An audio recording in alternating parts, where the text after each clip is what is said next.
didn't realize it. Jesus. Maybe it's menopause. I don't know what's going on here, but that's why I've been being mean and snappy with folks. Oh, God. Sorry if I have offended anyone in the last 24 hours. There's certain things I don't keep up with because I don't have to. And listen here. Hey, Rika. Hey. Well, I'm sorry. That was the longest hour, y'all. I laid down and it was hours and I was... It's because I ate that food. Hey, Ro. It's because I ate that food. And then I told you I made some salmon patties and fried potatoes last night. And I effed around and put some cheese on top of them. That's what did it. Some cheese on top of the potatoes I made last night, baby. I offended you. You know what? Get your cousin. We ain't even been here 2 whole minutes. She said you offended me. Hey, baby. Hey, I'm watching the Testament of Moses. Oh, yeah, it's real good. I absolutely loved it. I did watch it. Listen, Queen, you offended me. Y'all already know how she is. Oh, yes, baby. I made me some salmon patties, and I used red onions and orange bell peppers. Baby, you know they a little sweet. Put me some mustard on the top of my salmon patty, baby. She just started. You already know. I just finished trying our handheld radio. Good job. Look, they said she just started already. They already know how you do around here. Hey, Vicky. Listen, I love our family. Even though sometimes some people, they like to crawl right here under my neck skin and just stay right there. On that nerve, it's a nerve somewhere right here. You know how I feel with a person that you don't really like is breathing in your ear? You be like, have y'all noticed every time y'all cousins say something slick, I be like, sometimes I can't even repeat it. Sometimes I can't. Not I had to come over here to YouTube because of you, right? Most people probably get to YouTube because they want to know who Queen is. Hey, Joy. Most people get to YouTube because they trying to figure out who Queen. I tell everybody, I said, look, by 3 weeks of being at WOIU, you will know who the school troublemakers are. You're going to know. You're going to know them. You are going to know them. Within 3 weeks, everybody know Queen is the troublemaker. Isabel, Rika, Hot Smada, Tone, Mari. Sometimes Vicky Ann gets a little wild too. I have to put her in the corner as well. Auntie be cutting up too. Hey, Auntie. It's a few of y'all in here that teach the younger students to be disrespectful. And we're not having it any longer. Dean's going to address it. We'll address it next semester. We're at the end of this one. I'm going to let you have it. But just understand.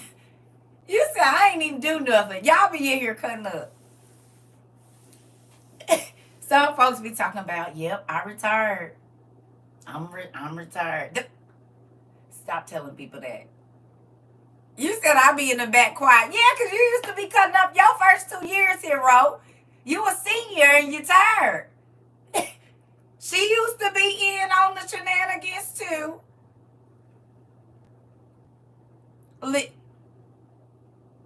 You said the way my husband laughed. I'm trying to tell you, it is a real thing. Listen, you got to be good. Y'all not teaching my younger students the right way to be. My Circle Littles is learning from y'all what students to be in class. Thanks. Thanks a lot. Teaching them bad behavior. I wish you wouldn't. I wish you wouldn't do that. So who went ahead and read the rest of what we was reading earlier about the Antichrist? Did y'all go looking through the sibling oracles or anywhere else about the Antichrist? They are brave.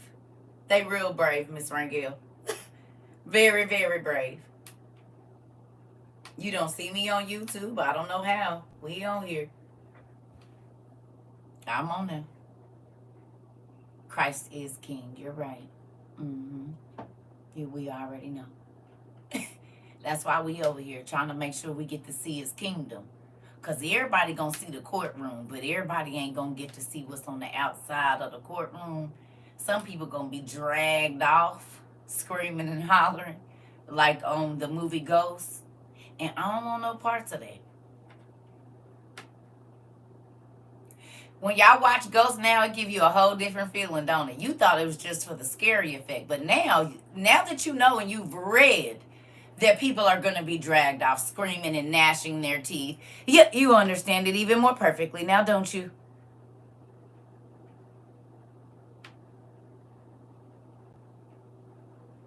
It hit all the way different, Miss Lady. You go back and watch that movie now, you be like, Because you probably thought it was funny when them evil spirits them shadows was coming and dragging that man and he was fighting them out. You mean like everybody on the street right now? You mean the people that be, get away from me, and you don't see nobody by them? Get them off of me. Yeah. It is somebody there. You just can't see him. Just like when your kids say, Mommy, it's a man on the couch. And you run in the kitchen and you run through there and go to the sitting room, to the family room, and you don't see nobody. And they say, he right there, Mommy, you can't see him. Oh, I don't let nobody in my life, thank you. Right?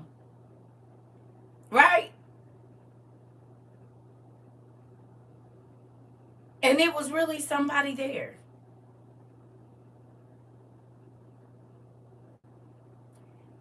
You just couldn't see him. And spirits count on you getting mad at your child, and then they walk back in their room and say, see, I told you your mom doesn't love you. It's a real thing because babies aren't taught.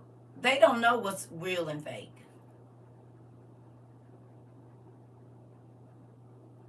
We've been taught, if don't nobody else see it, you're crazy. Right? Why do kids always have imaginary friends that tell them stuff, and then when people go and look it up in the newspaper, exactly what this kid was talking about was right? It's a girl, her name is Cheryl, and her used to live right here in our house. Really? Mm-hmm.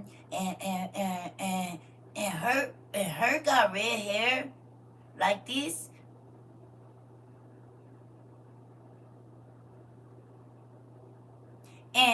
And her had a brother, and his name was Ben. And Ben be in my room sometimes. Ben is mean. And then you go look up, maybe not in the house you lived in, but the plot of land, that the space that you were staying on, there was a, God forbid, a house fire, and a little girl named Cheryl and a little boy named Ben started a fire, hid in a closet, and died there in 1922. And you moved in 2022.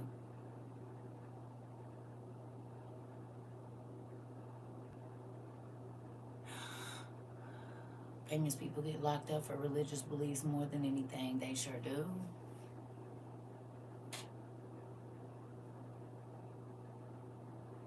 My son is having problems still today. Need prayers for him. Definitely.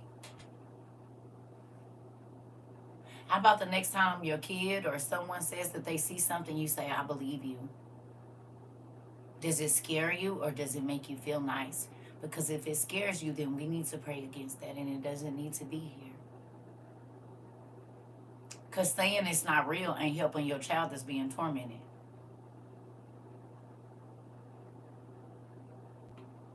You understand that?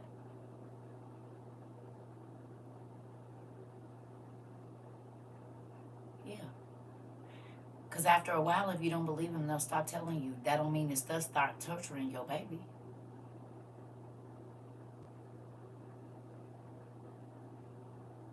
Hello. Do you hear me?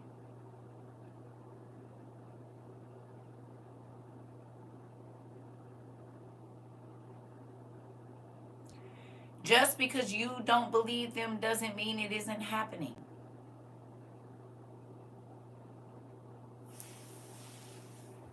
And so then you wonder why your baby starts to become more of a drone, or they're doing weird stuff. You're like, what's wrong with you? Them spirits is taking a bigger hold of, they listen to that demon more than they listen to you. I remember when my grandson told me someone was whispering in his ear telling him to harm his little sister. Come on, auntie. Did you hear that? She said her grandson said somebody was whispering in his ear telling him to hurt his little sister. It's a real thing.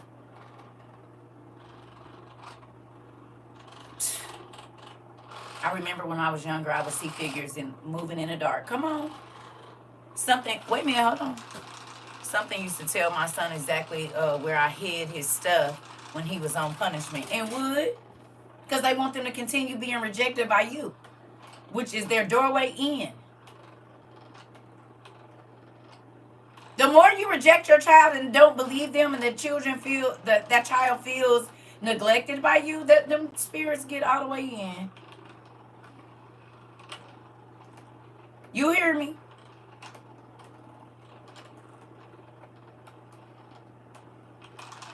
So you can play with it if you want to. I didn't allow my children to have imaginary friends.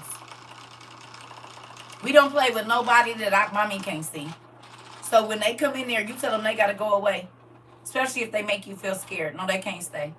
My dad never believed me when I saw monsters in my room and touching me. I'm trying to tell you, they used to be scratching me and stuff for sure. I used to wake up with scratches and get whoopings for the scratches. And so I started biting my nails down to the skin. And so I could show my mama, Mommy, I can't scratch myself. I don't even got nails. I had nails for years. I showed y'all the picture of me, CERCA, when she was little. I was so weird. And I could see everything in that damn house when I went there. That was so crazy.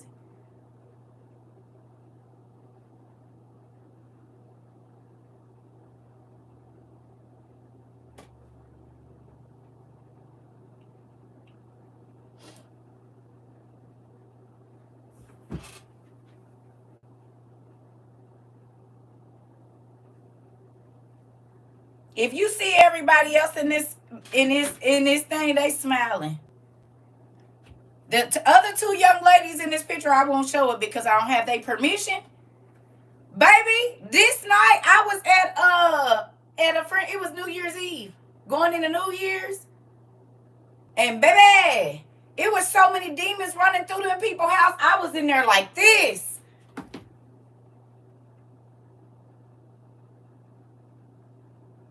And the two girls on the side of me, they smiling, and I'm in there like, I need to leave.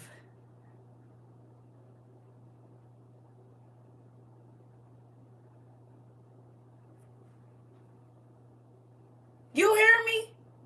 If y'all can see the other two girls, they in there smiling big, happy, and I am terrified. Pay attention to your babies that are not comfortable in places, whether you comfortable or not.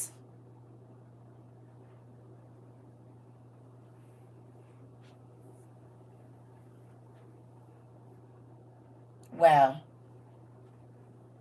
you hear me? I remember blocking my closet doors when I was young, and they were still open. I'm trying to tell you.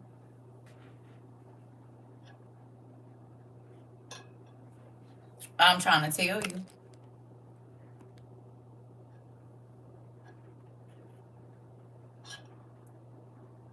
Do you hear me? And people don't listen to their kids.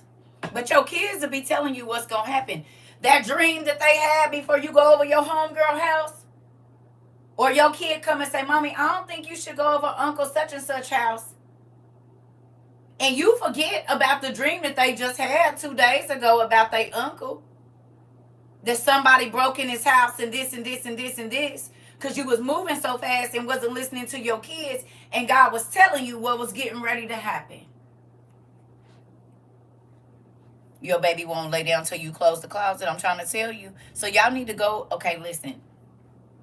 I told y'all the story and I'll keep telling it. It's my testimony.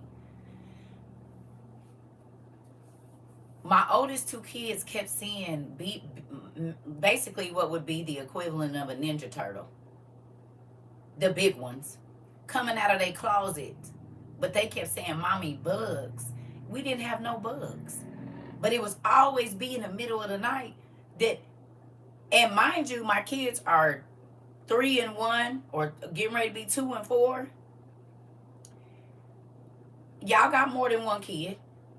How many times do your kids say the same thing and run out of the room at the same time at 3 o'clock in the morning? Both of them said they saw the same thing. And they would always be coming out of the closet. At this time, I took my kids to Burger King a lot because I was a single mom working. I was only like 22, 21 years old. So we would stop there and get those burger meals in the morning, but it wasn't a burger. It was like eggs and bacon and whatever, the little sausage meal with the juice and the hash browns. And then, of course, there would be a toy in there. Well, I started to look because my son, they wouldn't, they would have nightmares in their room. And God told me to go through their toy box. And damn near every Burger King toy. Now, this was a long time ago. I don't know if it's now. But all the Burger King toys was demonic. He had a little man in there. The armor on him. All his armor on his knees and his elbows had skulls on them. On Thanksgiving, I had a dream my uncle died and he passed away a couple weeks after. I'm trying to tell you, Star, this is a real thing. My mom would see witches, small children spirits in my grandma and grandpa home. I'm trying to tell you, I don't let nobody in my life. It's a real thing. It's a real thing. Listen.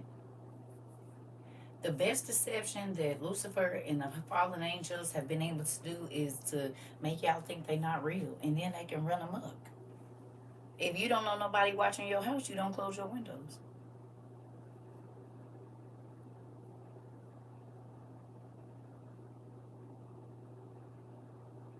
If you don't think nobody gonna break in, you'll leave your garage door unlocked. And then after somebody gets in, you start locking your door because you understand. So if I make you think I don't even exist, then I don't have to hide. I could be right in front of you, mental illness, and you won't know what you're looking at. I could be torturing your child, telling them to hurt themselves and everything, and you gonna keep running to the doctor, not realizing you need to pray over your home and find out what's going on with your children so the spirit can leave and not multiply. Because as y'all see, a lot of mentally ill people don't get better, they get worse. And the more medication they give them, the worse off they get. You mean one demon come in and then he brings 7 stronger demons, and so the man and woman situation is worse off than it was before they start taking the medicine? They only used to spaz out every once in a while. Now it's every other day.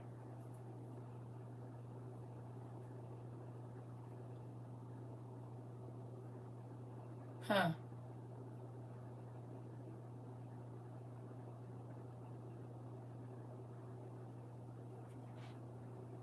And every time they give them a different medicine, they get stronger and stronger and stronger and stronger and stronger. You said, wow, my daughter. I'm trying to tell you.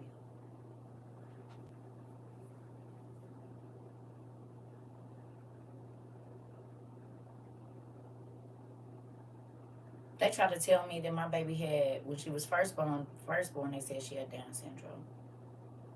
I said, I don't receive it. Not that that's bad. I just said that, no, she just tired. She'll get it together. And then they said, oh, yeah, we were wrong. And then when she was 4, they said she had ADHD and this and this and this and this and was trying. I said, what is wrong with y'all? I said, first of all, y'all just not challenging her. She don't have ADHD. She's already learned all these things. What else y'all got? I said, she's an active learner. No, it wasn't none of that. Well, when you understand, okay, so can I tell y'all something? And a lot of, if you are, can you raise your hand and let me show y'all something? You might already know this, but let TT, cousin, granddaughter, niece put you on to something. If you are of part of the Caucasian community, can you raise your hand? And I ain't putting y'all on the spot or nothing. I just want to show y'all something. You said, yes, I'm white. Okay, Sarah. Okay. So y'all do know that educational standards are not based off of black children. Medical standards, when they do their test for the standards, they're not using, they use white babies.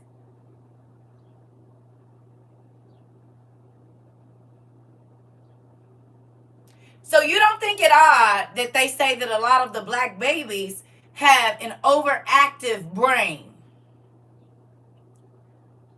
You don't think that beings that literally take the sun and make it into energy, you don't think that they would say that it is everything wrong with that because it's off their Richter scales and they really can't gauge it? How little black children can go in and look at something one time and bust it down and be done with it, and they know it? So they're overactive. They're overweight. They're overdeveloped. Okay? You need to give them less of that. No, this is why the white women had black women nurse their babies, because it's still a thing. Sickly white babies in the NICU. This is not a joke. This is medically proven. So they had black women nurse their babies so that their babies could make it through the winters and the springs and the falls. Because whatever that black woman was giving to her children, their children were strong. They could have little and still be strong. So they needed that. But when I make the standard, I'm going to say that that's excessive.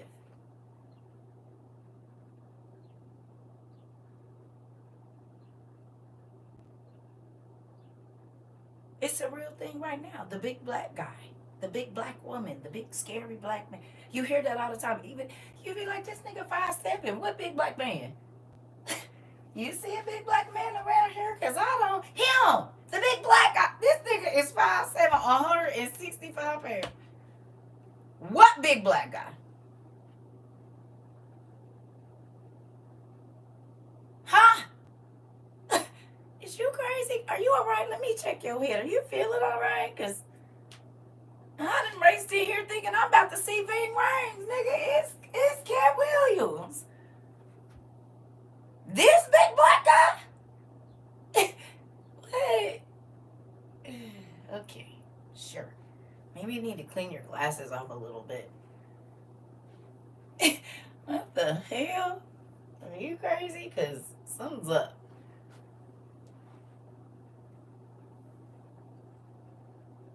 You hear me? White folks, stop doing that. Okay? Stop. Oh, just calm down. It's okay. My white mama that I adopted since I've been here, I said, calm down. Y'all, everything that go on when we be out, she's like, I said, why is you worried about it? Keep your eyes over here. Well, I'm just saying, well, don't. It ain't none of your business. You're right. When I say I get a kick out of going places with her, I be like, well, I wonder what they're doing over there. I said, it ain't none of your, you're right, it's not. But you know they should. I said, hey, it ain't none of your damn business what they doing over there. Let's go. Well, I bet they, don't even assume it ain't none of your business.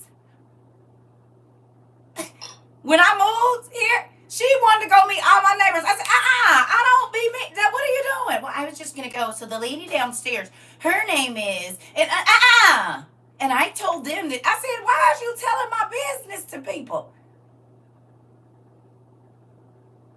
Then when she was here the other day, y'all, she went to sleep and I woke up and it is dark outside and this crazy woman got my damn blinds open. I said, this is why white people get killed. Black people do not have, when the sun starts going down, we, soon as we see the sun go up and over the house, our blinds is closed. I said, this is why people know how to find everybody and everything in your house. Because all they got to do is sit outside and watch y'all crazy ass walk through the house, steps in your road. They know where you put your gun. Because you got every goddamn window. Oh, I said, when you come over here and you see that sun start going down, you already know. You close those blinds. She said, all right, you're right. I said, all right now. I'm not going to keep telling you.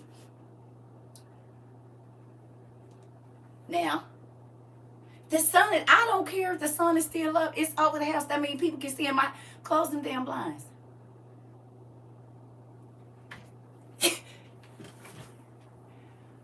Listen here. I said white people definitely live different than black folks. It is a thing. Just certain stuff she do, I gotta have all my doors closed. She said, oh, you're right. Let me close the door. I said, this is why people just walk right in y'all house. You close every door and lock every door behind you. Crazy.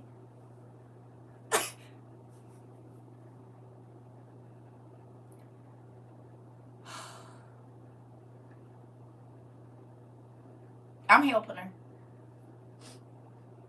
I'm helping her. When I met her, her skin was so dry and cracked. I said, you need some color. So I went and I bought, well, I had some you know, the black castor oil, the Jamaican castor oil. And then I had mixed some other little body oils up with it. And I said, here, you use this on your skin. I said, come on, let's rub some on there right now. She said, I don't really like oily. I said, stop it. I said, you don't even use lotion, do you? She's like, no, I just get out of the shower and dry off. I said, yeah, you don't even dry your hair.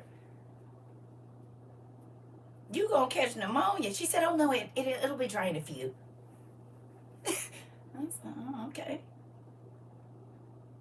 All right. You're not gonna put nothing in it? No grease or nothing? Y'all, listen. And she'll be sitting there, dehydrated just a little bit, and it be flipping through. When she wake up, I tell her, I said, you remind me of that commercial of that baby cat with his hair lit. She said, you're right, I do. Like, y'all, if y'all ever get to meet her. Ooh, shoot. Listen, you ain't gonna put no grease or nothing in it. So I start giving, like, look, try this. Roll. So, and she real white, pasty white. Pasty, okay? You can see all of it. I said, come here. Here, let me try this on you. She said, no, I don't like greasy things. I don't like oily. I just don't like the way. I said, I know you're white. White people really don't like the way. But listen, come here. Let me show you something. And so it's, you know, castor oil yellow. Right? It's a little brown. When I tell you, I rubbed that on the skin. She said, oh, wow. I said, you see, you can kind of see that your skin don't look like chicken meat right there. You see it? It kind of look like the meat under the chicken meat. You see it? Like, you know, chicken skin, and then you lift it up, and oh, it's a little color on there. I said, yeah, just start using this. Just start using this right here. So before I knew it, she was walking through that, smelling like coconut oil and mango oil. She is stepping. And she said, oh yeah, my skin just felt so nice. I put it on as soon as I got out of the shower last night, and I woke up and everything's just so soft. I said, she said, is this why black people's skin is? Y'all, when I tell you I was dead, do you hear me? Had all the white ladies in there greased up. You know what I'm saying? All the white girls was in there like, oh my God. I said, yeah. She said, this is why you guys look so young. I said, yeah, they start greasing us up as soon as we come out. It's going to be a little Vaseline mixed in that baby lotion. Soon as you did baby magic. Oh, yeah, grandma going to mix a little of that in the... They start greasing us up as soon as we get out. She's like, I see why my skin feels so amazing. Listen here, y'all. I should have recorded this. I should have recorded it. Because I promise you. Ooh, shoot. Oh, Lord. Listen here. Shining like a new penny, baby. I'm trying to tell you. Oh. Blue Magic too. Girl, went in your hair and on your skin. And I put it on your lips. I don't want to taste like bergamot. Now my lips taste like my hair smell. This is the green kind. Don't forget that. My mama put some what you call that stuff?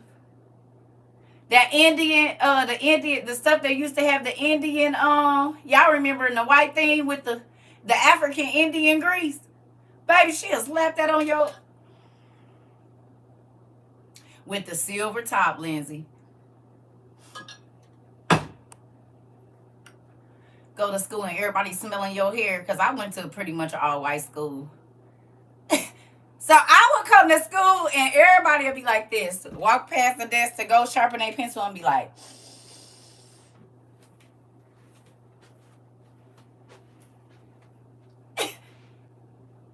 when I got braids, they said, how did your hair grow over the weekend? But your hair is like normally just up to your, I'm in the 3rd grade. Your hair is just normally up to your ears. So then how did it grow all the way down your back over the weekend? I said, it's fake hair. They said, but where did you get the fake hair from? This was 1985, 6 and 7, honey. White folks did not understand extensions like that. Okay. And even my teachers used to be like, can I touch your hair? No, my mama said don't let nobody touch it, and it hurt because I had to sit in between my auntie legs from Friday night to Sunday morning and then dip my head over a hot pot of water and I kept burning my neck. No, please don't touch my hair. Please. I can barely think right now because my scalp is still tight. I didn't sleep because I had to sleep like this because my mama had new outfits she wanted me to wear so I could look cute today, and I just want to be left alone. I just want to be left alone. Leave me alone. Don't touch my hair. Just leave me alone. God forbid a bad kid come right after you get your hair braided and throw sand in your hair. Whoever got that whooping? Just got your hair done and you go to the park and some bad kid come and throw sand in your hair.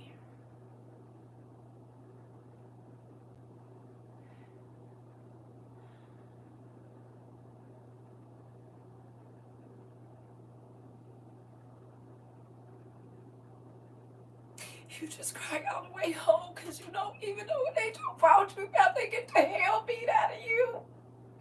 Oh. Listen here. Listen. And most times, I hate to say it was a little white kid that did it because they did not understand. There was absolutely no way to get that sand out.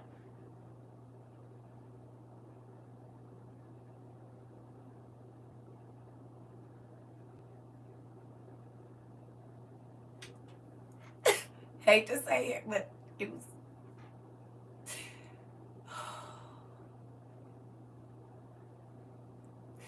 Girl, I had a Jerry curl too on top of the braids. And under the braids. When my Jerry curl got thick, that's what my mom was going to do. Go get me some braids until it was time to go get another Jerry curl. Know all about it. Listen, I love y'all white folks. I love y'all, but honey, so now it's more known and they can look and see. But in the 80s, it was they didn't understand. They did not understand. I love y'all. But it's funny to look back on now and see how life has advanced. Because everybody got braids and weaves now. Everybody. Yeah. Everybody got box braids and everybody do. So now, hey. Everybody do now. So everybody understand now.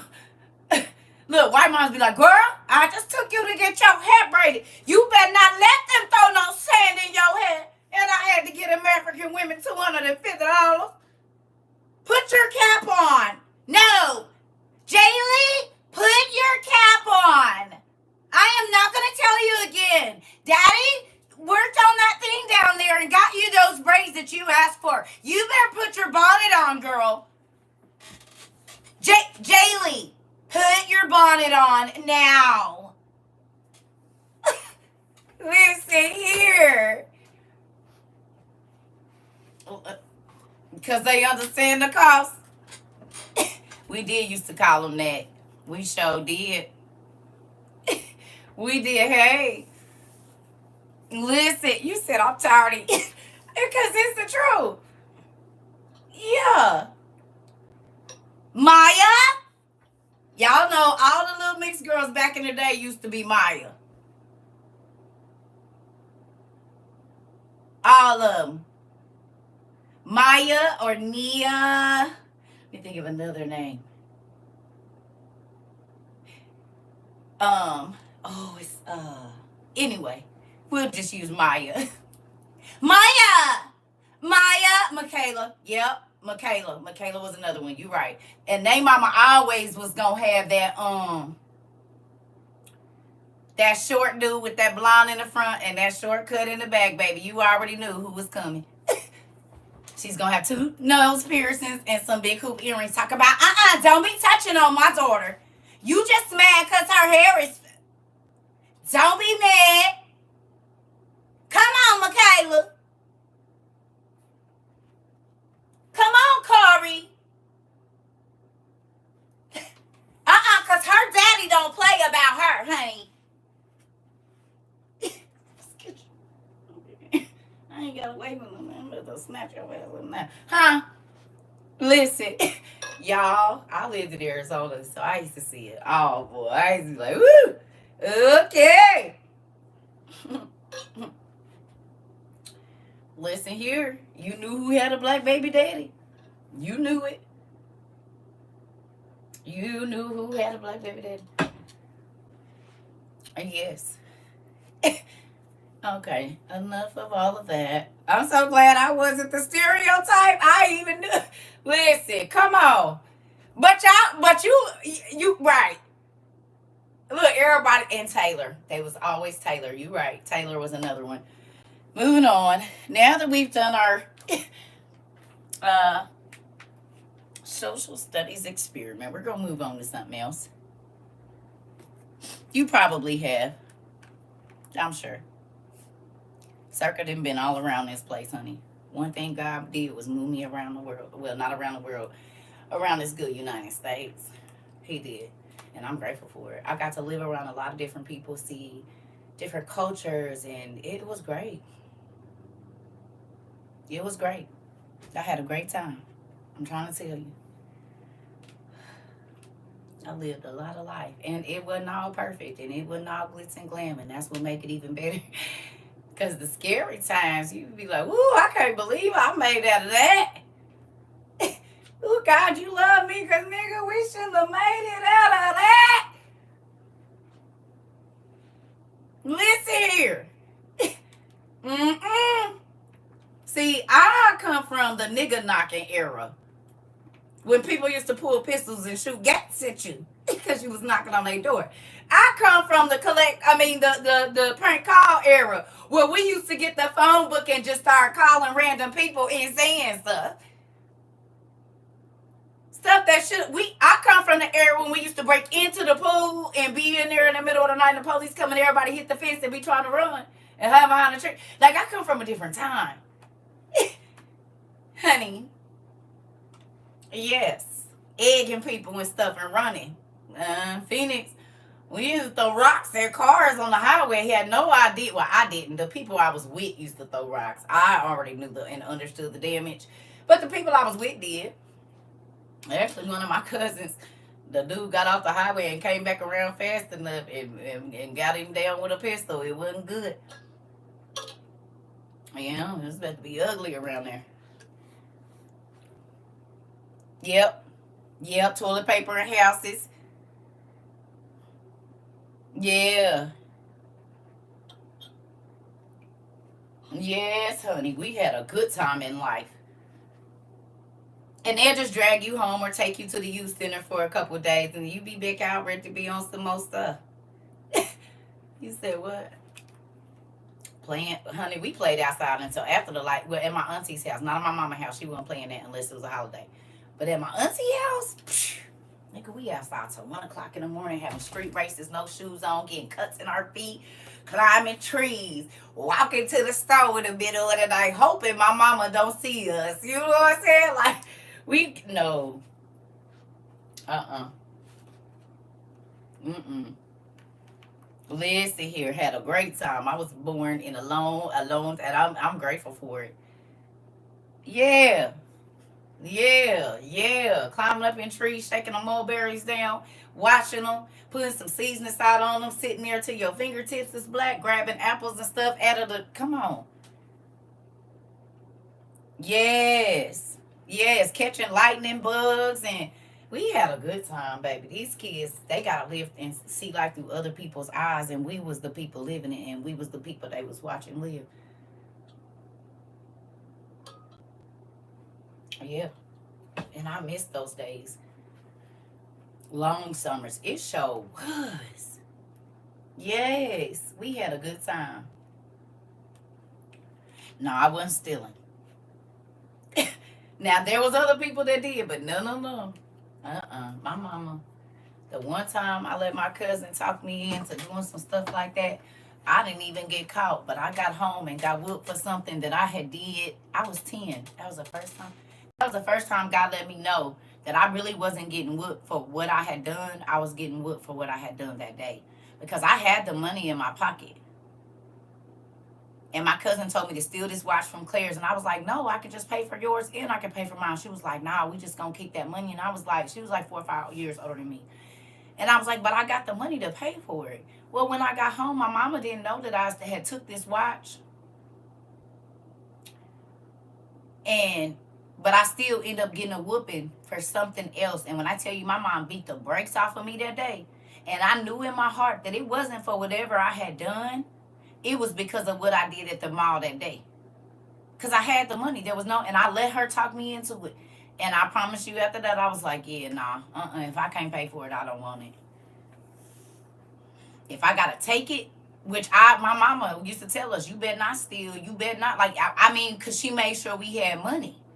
We did chores. Our brothers, when they started working, they had to give us $20 a week, and both of them was working, and they got paid on opposite weeks.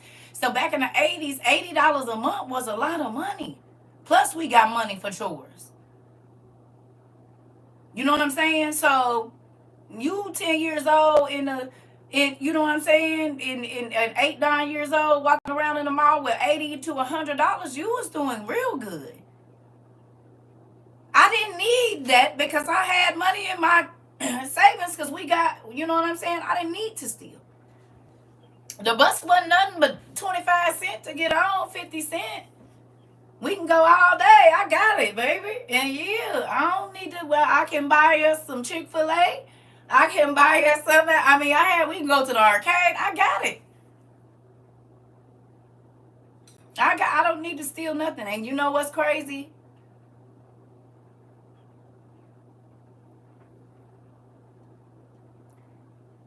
Allowance, yeah. I don't gotta take nothing. I don't have to, and I don't want to steal nothing, cause who wanna be? It ain't a thrill to me to be running from the police. Oh yeah, I was one of them too at times, Riz. Don't play. Now when I became a mama, oh yeah, let me hold that 20 your grandma gave you. I give it back. We just need it for this right here, and I would give it back with interest. But I might have to borrow something before you put this little gas in here. Who knows? But they need to understand, cause you gonna call me asking to borrow some money. So let's just keep it fair. Oh, you never seen your money again? Yeah, I would give them their money back. Yeah, I mean, but you know what?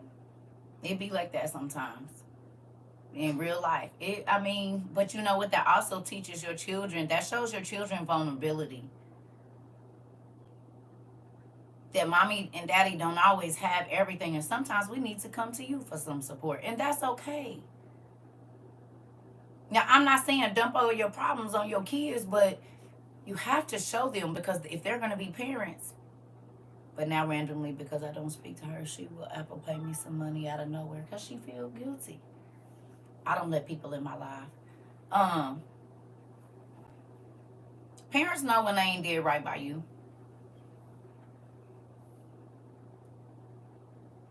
Parents know when they have not done right by you. They know.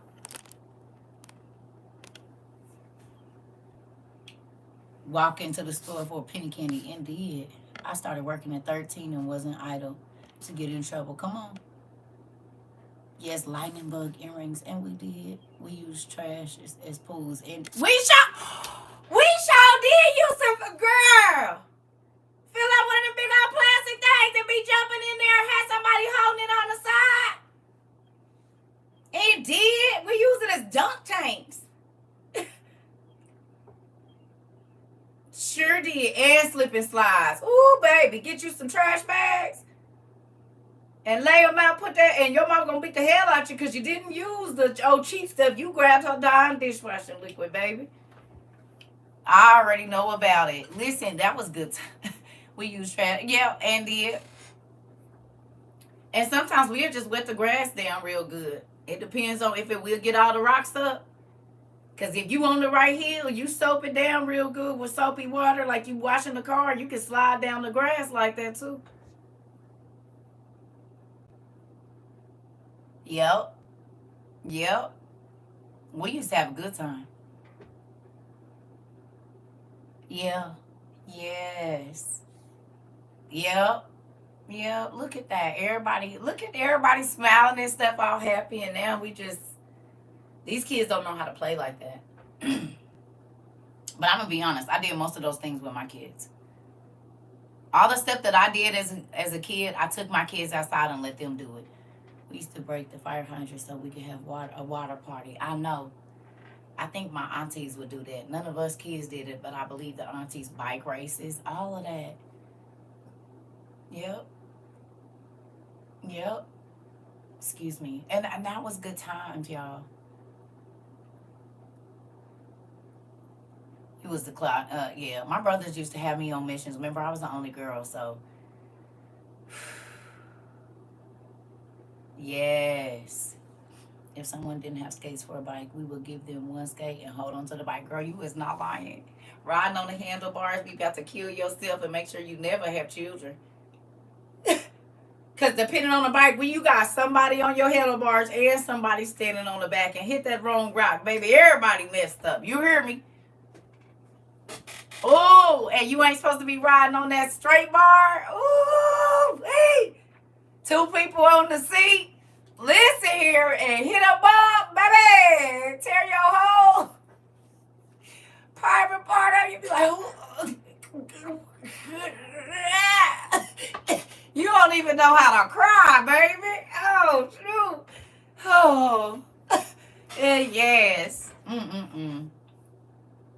Thank you, God, for an amazing childhood. When the pedal of that bike hit your skin, ooh, and they had the metal turn. Oh, baby, yes. Peel all the everything off. Listen here. Right, just call the reverend. Just call somebody, anybody to help me because I'm going down. You should see the scars from the bike. Listen, I already know. I got them. My mom said, every time you come over here, you come home with some kind of mark on your body. You think I want you all scarred up? Your knees, look at your knees. Little girl's skin shouldn't supposed to look like this.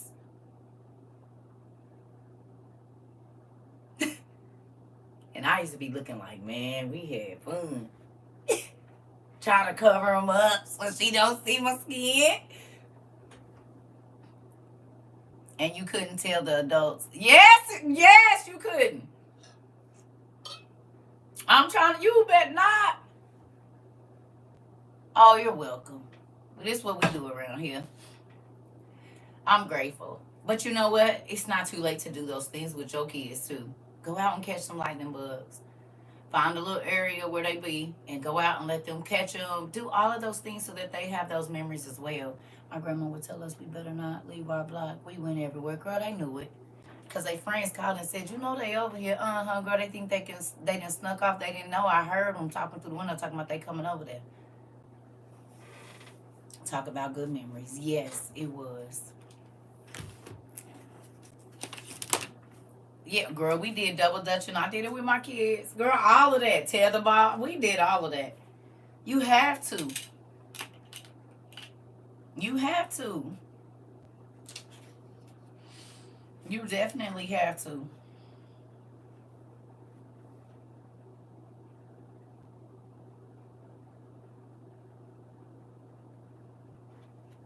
Hold on 1 second, y'all. Let me see what we gonna do today.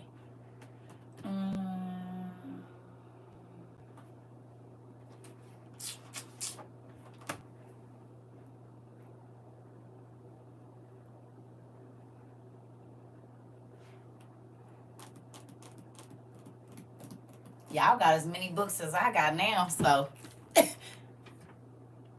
Mother, may I red light, green light? Girl, yes. Simon Says. Yes, ma'am.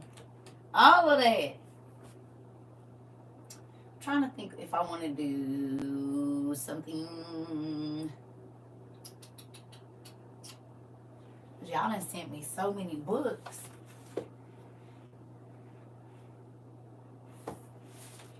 Like this one. I ain't even got a chance to get in here.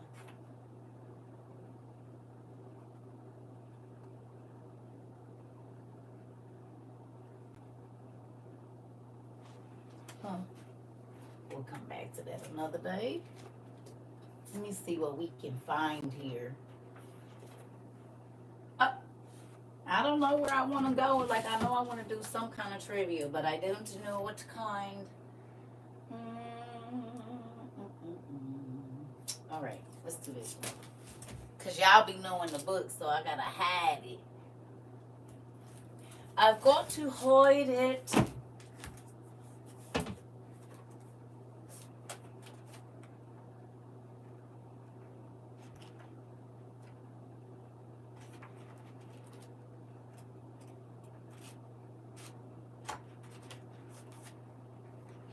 Hold on.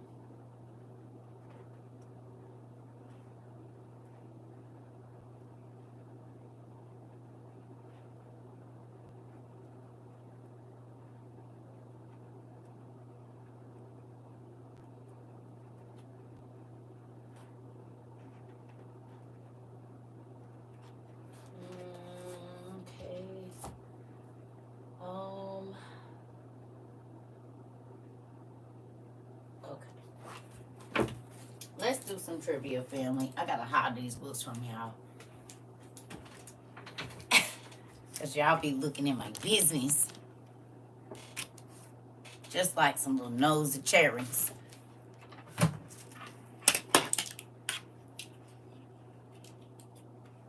Hold on, family.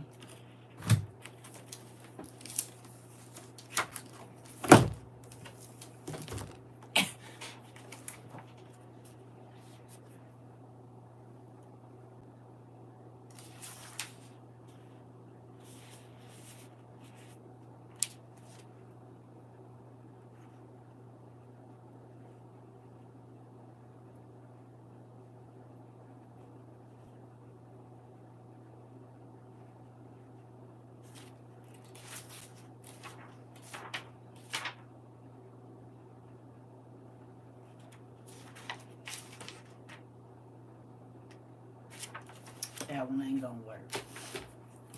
All right, here we go.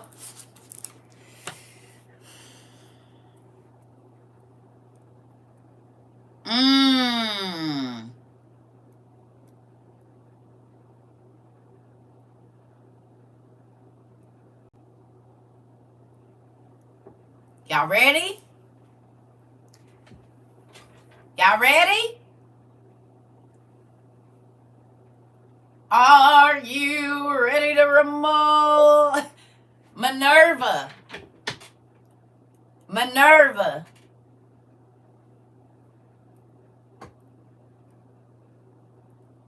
Minerva. Who is Minerva?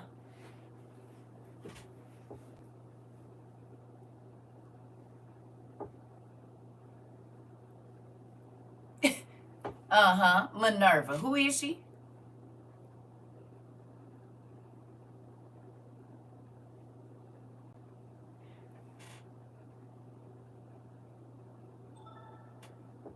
I don't let people in my life.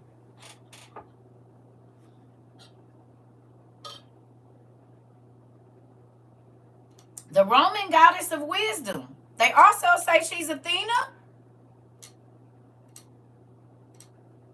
So Athena and Minerva are the same person. Literally.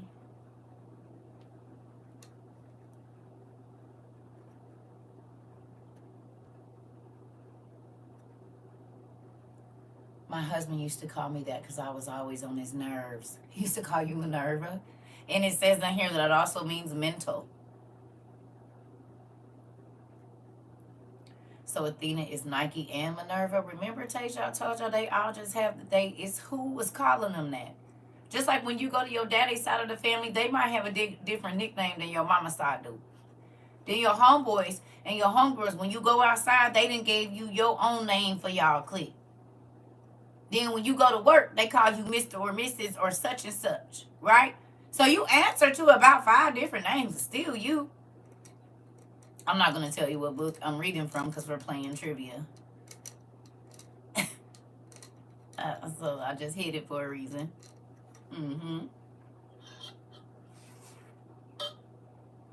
Right? Which is what I told you. It just be the same name. Right. Exactly. Queen. You said right, because Enoch has 100 names. And Solomon do too. Solomon, they got other names for him because your name ain't the same. My mama's side called me Key and daddy's side called me Riz. Right. So you can meet 2 people. Somebody met you at your daddy family function and they say, this is my cousin Riz. Then you go over to your mama house and that person don't know and they go over there and they say, oh, this Key. And they be like, I thought your name was...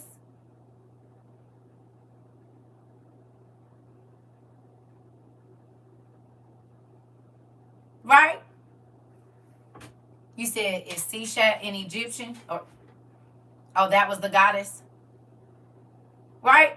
So you, Riz and Key is the same person. But depending on where they at, you got a different name.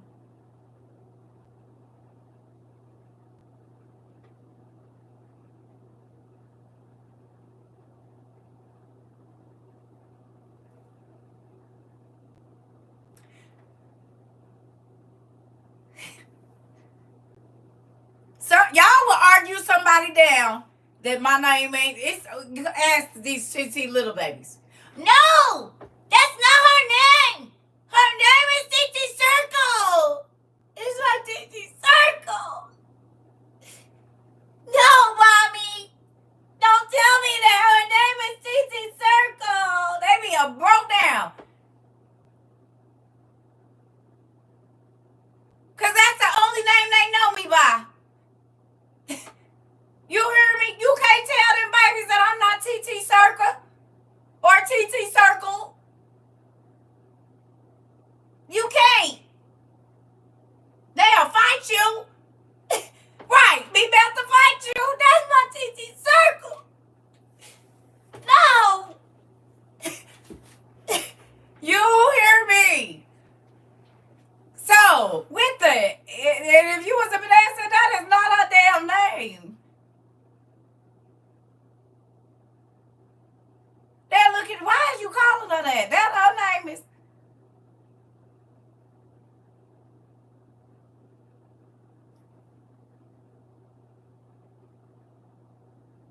You hear me? Right. So if we know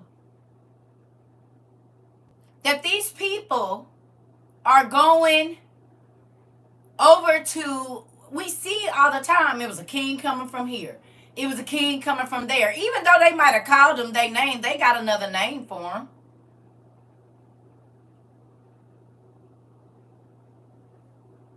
So in their books, okay, I gotta get to know my new Josephus that Queen got for me, because my old one is already marked up. But let me just get my old one.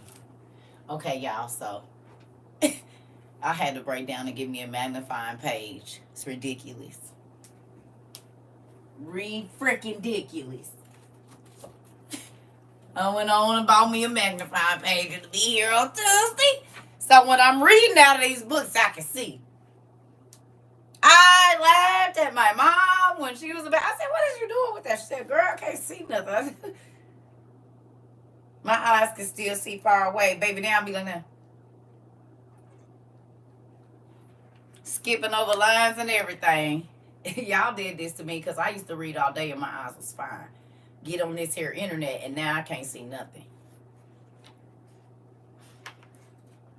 Now I can't see a nothing. Negroes. Alright, give me 1 second. Let me see if I can find what I'm looking for.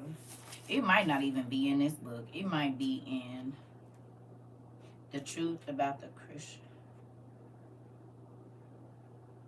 No, right here.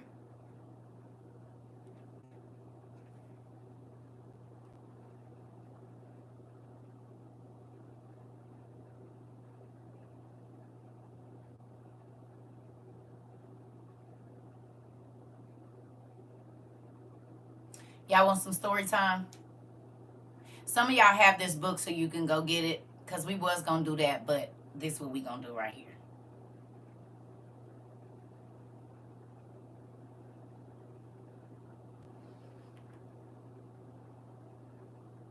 You're going to need your Josephus book.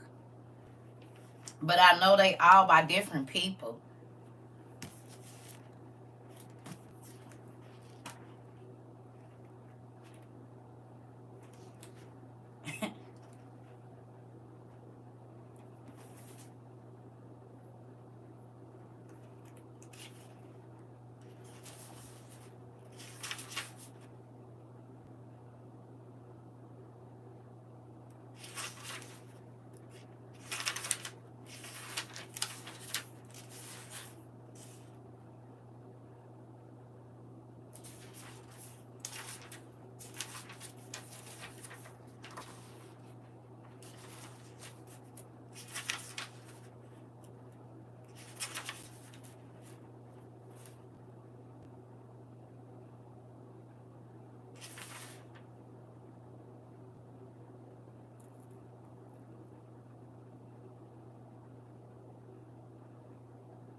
And now I got to hold it up close. Yeah, all of that. I'm trying to see which one is going to be easier to read out of. So I'm going to go to the restroom real quick. And then just get your Josephus, whichever version. I think you can read it online. I don't know for sure. It's the one by William Whiston.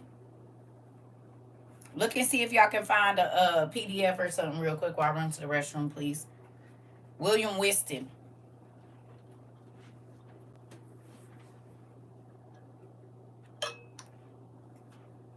Y'all see our little, not our little hoodie, but it's a big hoodie. You can kind of see it a little better tonight. Miss Rangel, if you in here, I just want to move it closer because I want it big like these, like our WOYU letters. Y'all see it. And it's dark. Is it going to glow? It's not going to glow because I need to put new batteries in here. I need to put some new batteries in my little light. Dang, don't none of them got no batteries, girl. I don't know how you gonna have glow in the dark clothes. Oh, it rusted. Ew. Well, that's why that damn thing didn't work. The battery has to falling out of there. No. Well, not that one. But y'all see it say we intellectually stimulating, and yes, we are in it with our WOIU, we outside International University on there. CERCA TROVA still on there, but it's on here at the little piece right here. Right? Right? We still seeking and finding spiritual life, but we also very intellectually stimulating. Mm-hmm. So if you want one of these, and you know you can get them in any color, however you want it. I think I just wanted to make these words. And she said, oh, gonna have to move it over. I was like, okay, that's fine. So if you in here, don't kill me. You was right. We just gonna move it over a little bit and make them bigger. But you can get it in any color you want. Y'all know I just want, this is the Galaxy. I'm gonna try to put some batteries in here so y'all can see it glow real, real good. Let me show y'all how good they glow. I think I got pictures on here.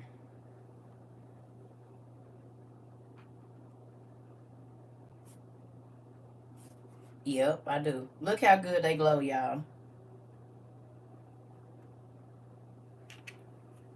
This is how it glow.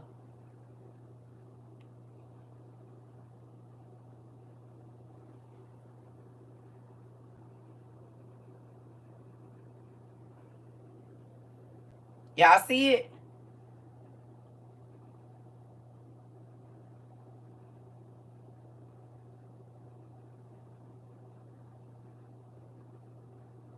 Mm-hmm. They glow real, real good. And then,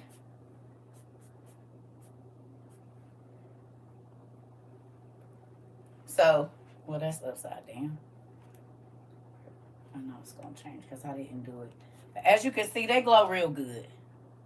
Come on and stay right now. And that's even with the light on. If I have my black light charged, it'll work. So they glow at night. Yeah. And this is the Galaxy kind, so they glow like a different kind of color. But you see they glow real good. I just ain't got them. She sent me that when she got ready to send it. Y'all know I don't want nothing that don't glow in the dark. It needs to glow in the dark if I'm going to wear it, honey. Because we are light in the dark world. You know that we are light in the dark world, and is God uses us to be a light in the dark world. So of course we need to glow in the dark so the bugs know how to find us. Right. You said I glow in the dark. I do too, Tom. I do too. So as soon as I get back, we're gonna be in Josephus.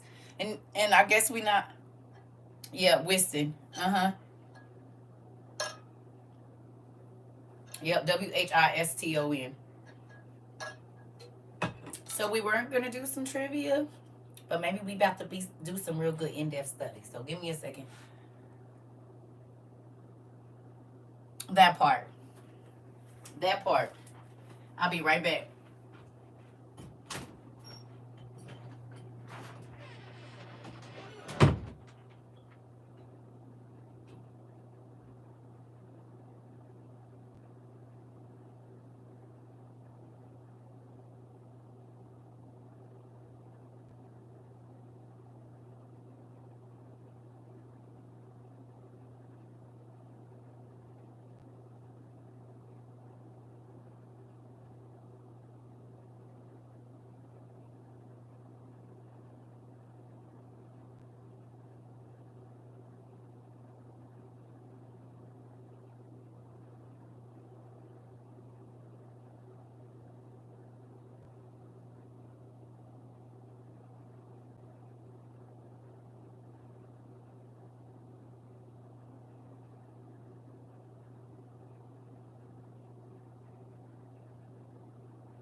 you never pay attention to certain things, right?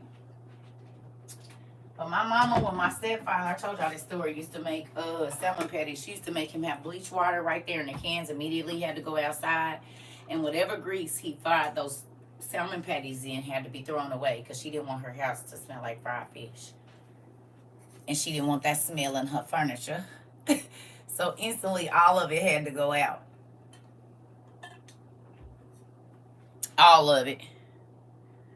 Instantly, all of that had to go outside. And I made them patties and then I refried them because I like them crunchy and not soggy the next day. And yeah, it smelled like fried fish in here, but it smelled good to me. I like the smell of fried fish, actually. I do. Not that I want my house smelling like fish, but it smelled good. The fried part of it, not the fishy smell. You know. You have to do that too. That's funny. Mm-hmm.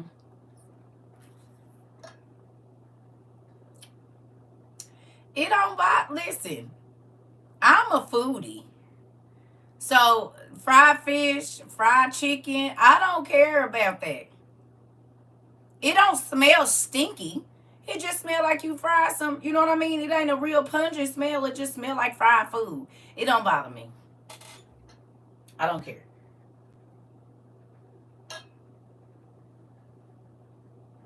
It smell like food. It smell like comfort food. Exactly. So it don't bother me at all. I walked out my room like, oh, I'm about to eat. It don't bother me. Yeah, now perch I don't like. Perch, you can't even cook it in my house. Petty. I used to make my ex-husband cook perch outside and chitlins. Them is the two things you're not cooking in my house. Perch stinks.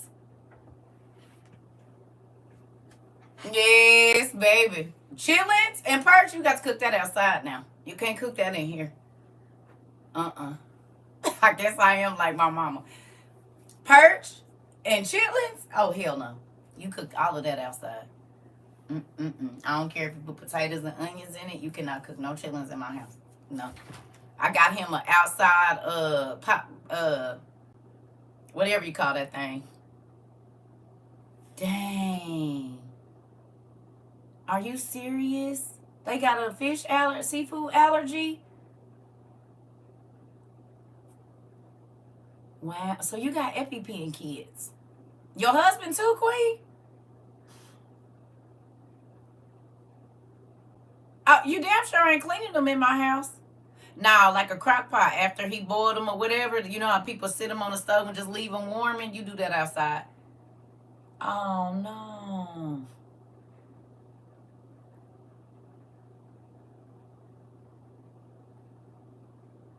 Oh, man. Yep, so then you can't even eat it and then, like, give him no kiss or nothing because he could be messed up for real. Damn. Well, there goes that. All right. So get your pen and pencil or your tablet that you use for writing, i.e. iPad or whatever you have. If you have a pen that you could use, a digital pen, go ahead and grab that. You're going to need it. I ain't even charged this thing in forever because I'll be using my other one. This one got a different charger on it.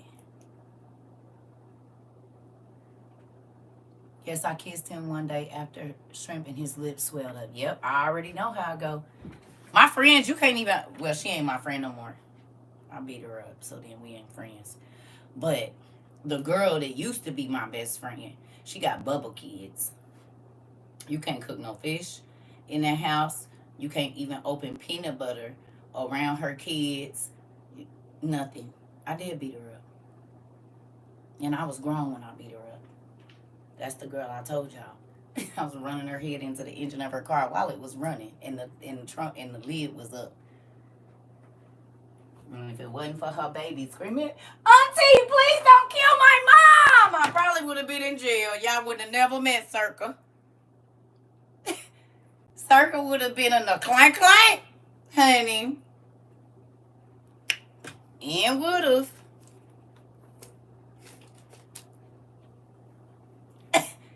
That baby came there. I had Donkey Kong. That mama boy had them legs up behind her head. Ah, call your pastor, call the police, call whoever you gonna call today. Listen, I beat the hell out of that.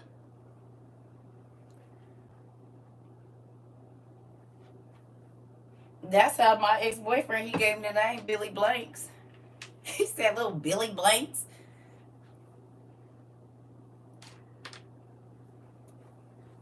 That's how I got that name. BB. Billy Blanks. He used to be like, all right, BB.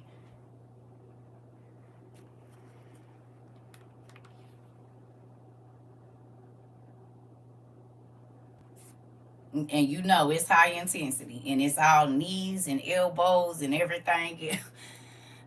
Moving on. All right, let's get back to the lesson before I get mad. Mm-hmm. People dirty. People are dirty people. They are dirty people. They just don't have no cool, no nothing.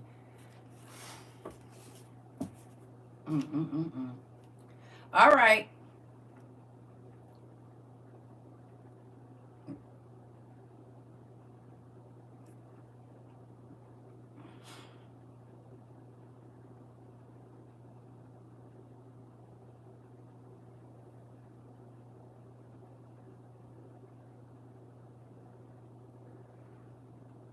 So who has the Josephus book?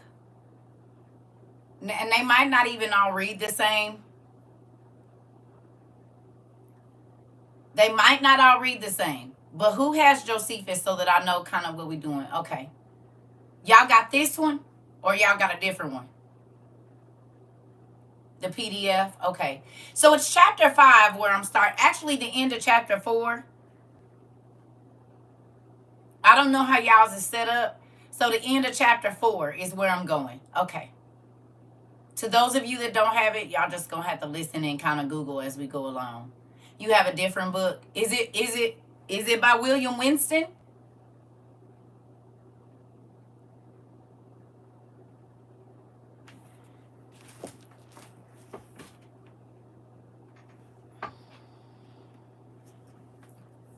Y'all got this one? They the same books though.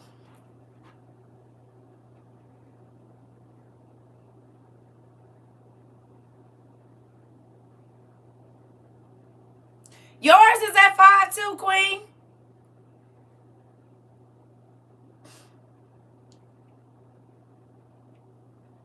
These is the same one. This is just an edited version.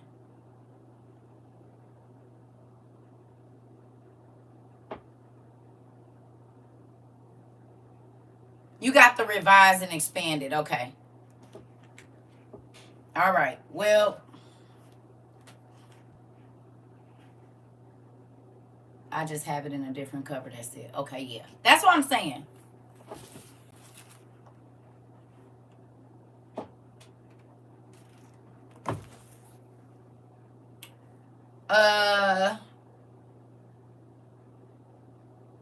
Yeah, about no, it's not going to be page 80 on my book, but it might be on yours. Okay, y'all have the revised and expanded version. See, okay, so let this be a lesson to sometimes when I say the page might be off, you might have a different version of the Bible. It's all, sometimes they be different and we just trying to put it together however we can, okay? Okay, so yours is page 118. Exactly. It just depends on which one you have. Okay?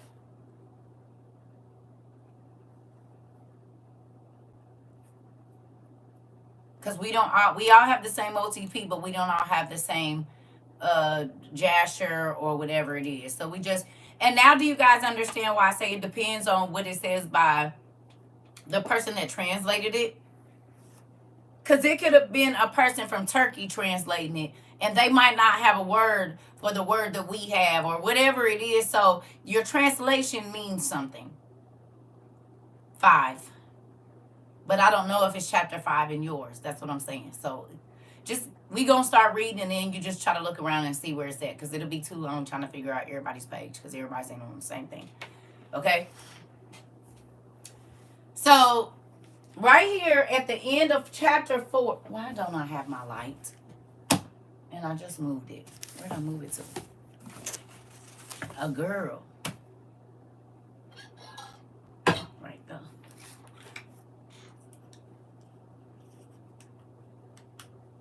Come on. Hey. It might not, I can't tell you because it might not say the same thing. If you have the same book I have, we on page 40. But I don't know what it's gonna say because it depends on who, what, when, where, and what version you have. I don't know. Okay. Here we go. So it's the end of chapter 4. Whatever your chapter 4 is, the end of that. Okay?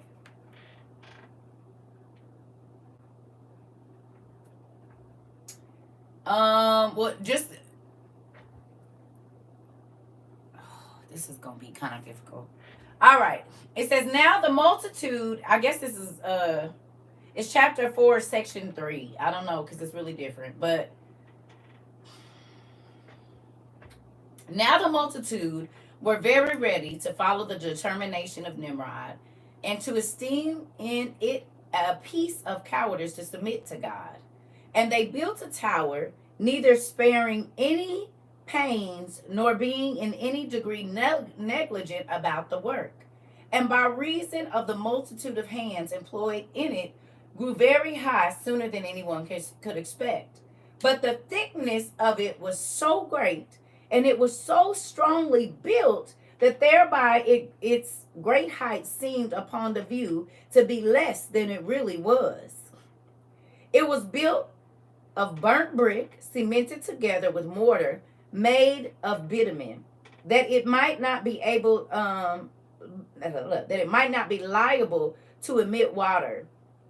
When God saw that they acted so madly, he did not resolve to destroy them utterly, since they were not growing wiser by the destruction of the former sinners.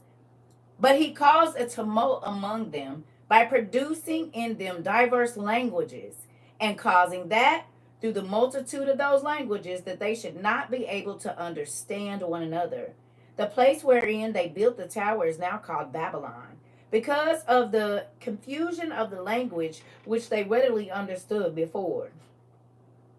For the Hebrews mean by the word Babel, confusion. The Sibyl also makes mention of this tower and of the confusion of the language when she says thus: when all men were of one language, some of them built a high tower as if they would thereby ascend up to heaven. But the gods sent storms of the wind and overthrew the tower and gave everyone his peculiar language. And for this reason it was that the city was called Babylon. But as to the plain of Shinar, in the country of Babylonia. Okay, where's Babylon?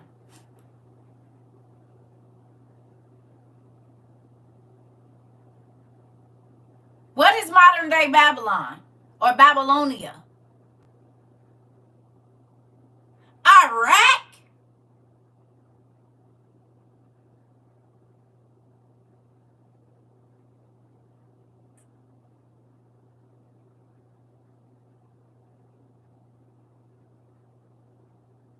Iraq. Babylon in our actions, but not Babylon in area and place. How far is Iraq from India?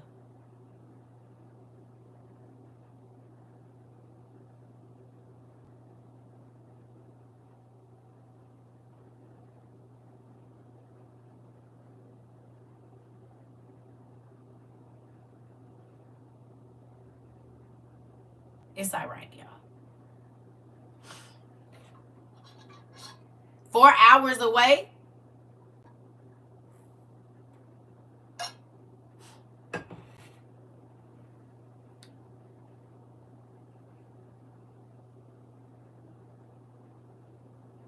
sun traveler, don't throw your hands up. You're supposed to go look. So this is a fact that you know.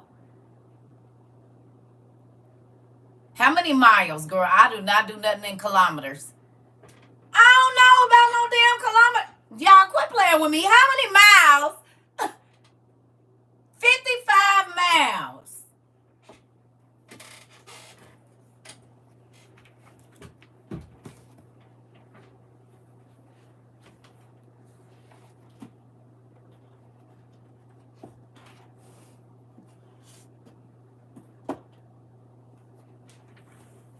It's 236.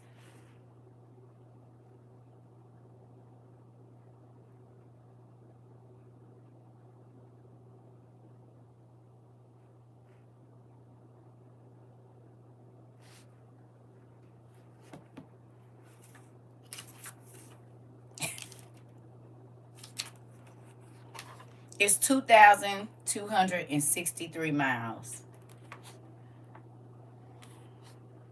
What is that?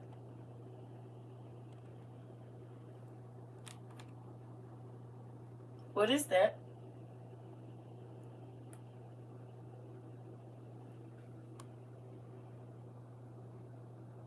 You see the guy sitting on top of it? You see the other and the wind going around it, these beings that have blue faces? You see it?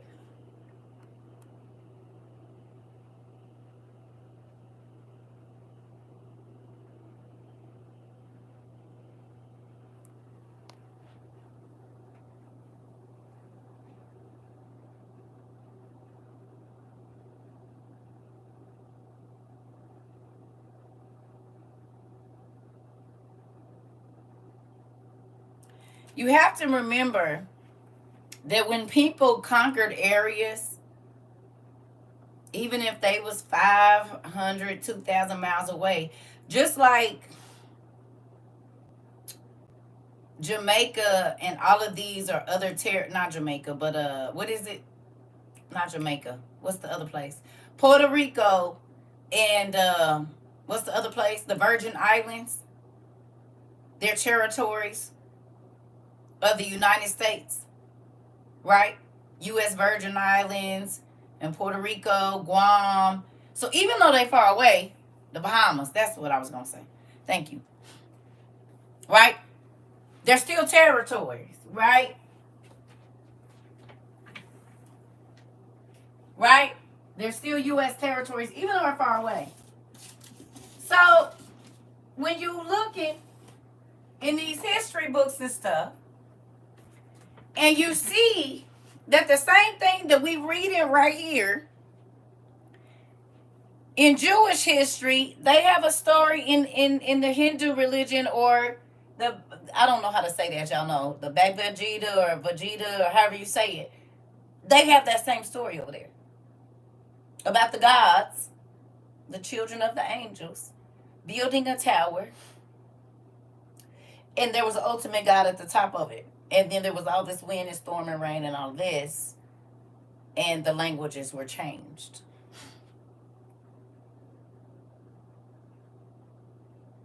Right. You also have to know that the land masses and things like that, the lines, how they were drawn, were not like now. It's called the Tower of Bali.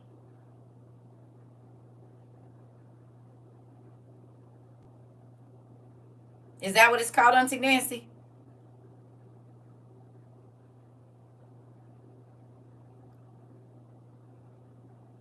And a lot of their buildings is shaped.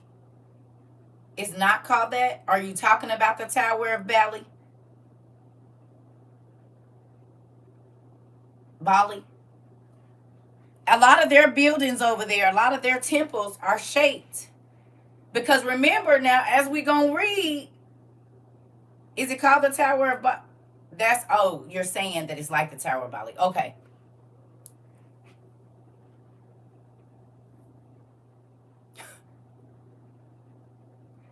However it works. As you can see, whatever the names they call them, you will see that the children of these people, when they spread out, because it said they spread out after the Tower of Babel, y'all don't think they tried it again? If they got that far, y'all don't think that a lot of these buildings that were built on top of the mountains everywhere, that they was going to try it again? It's a lot of buildings that they never finished building. Because God would let something else happen, an earthquake in the middle of the building. They didn't give up that easy. They didn't. They didn't get to finish it. They almost finished it. That's why a lot of these monolithic structures, when you go look at them, wherever you at, they got one on all of the, because they after they got dispersed, that don't mean they quit. They just got with their other homeboys and tried it again.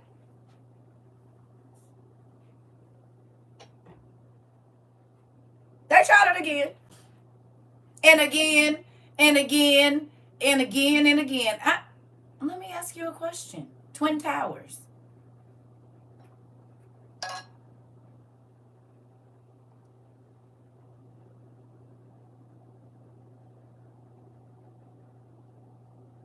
What is it? The Macy's building, Trump Tower. What's the one in Chicago?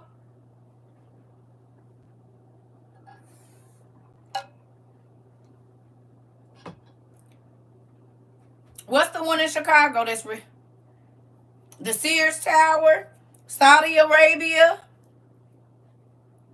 So have they stopped making the tall towers? To make one bigger than all? China got them too.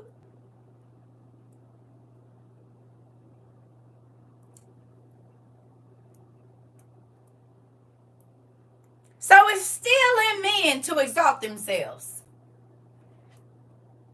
Because most times, if you live in a building like that, the penthouse is always the most expensive. The closer to the higher you are away from the ground, the more expensive and the more luxurious your building, right?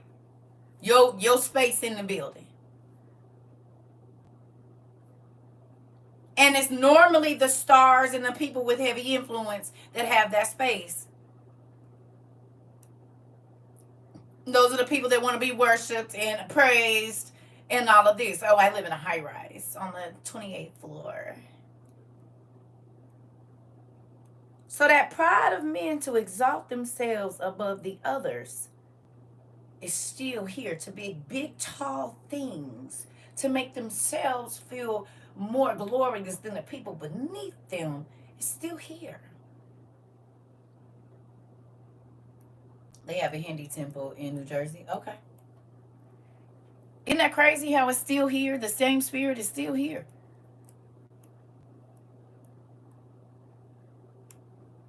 Interesting, right? Or no? Okay. Girl, I don't do tall buildings either. I don't fuck with them.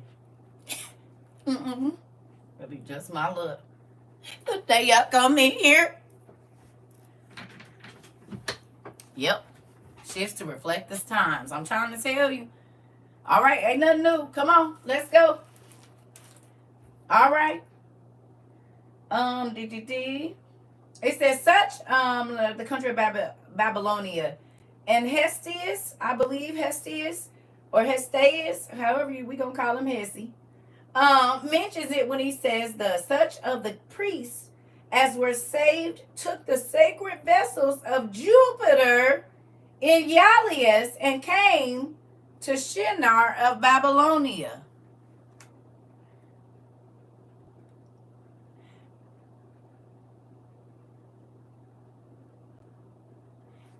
Jupiter in Yalius.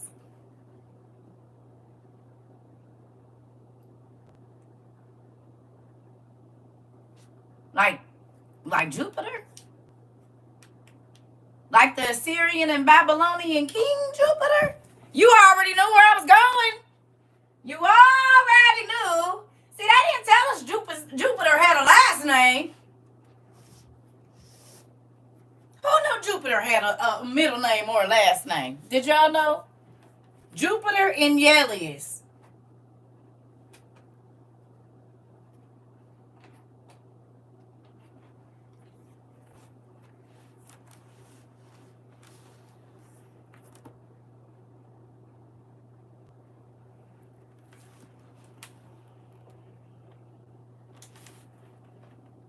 That Jupiter? This one? The brother of Jupiter, Neptune, and Jupiter. Instead of the Chaldaic, the Greek names of the kings of Babylonia and Babylon and Assyria are herein given as they are most commonly found in use. So people have been worshiping regular people. Well, they weren't regular because they was children of the angels. They wasn't regular.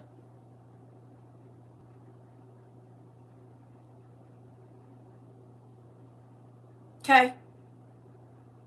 But we know that anytime that we read about the Greek and Roman gods, they were really the Assyrian and Babylonian kings. So when I read this and I find out that the men of Babel came from where Nimrod came from,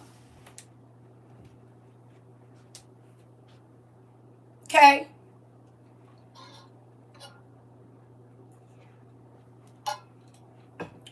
then what place do I really believe they are building all these things and doing all these things? Where are they at when they doing most of this? Now, yes, they did travel over to Greece and they conquered the earth. But where mainly is most of this stuff happening?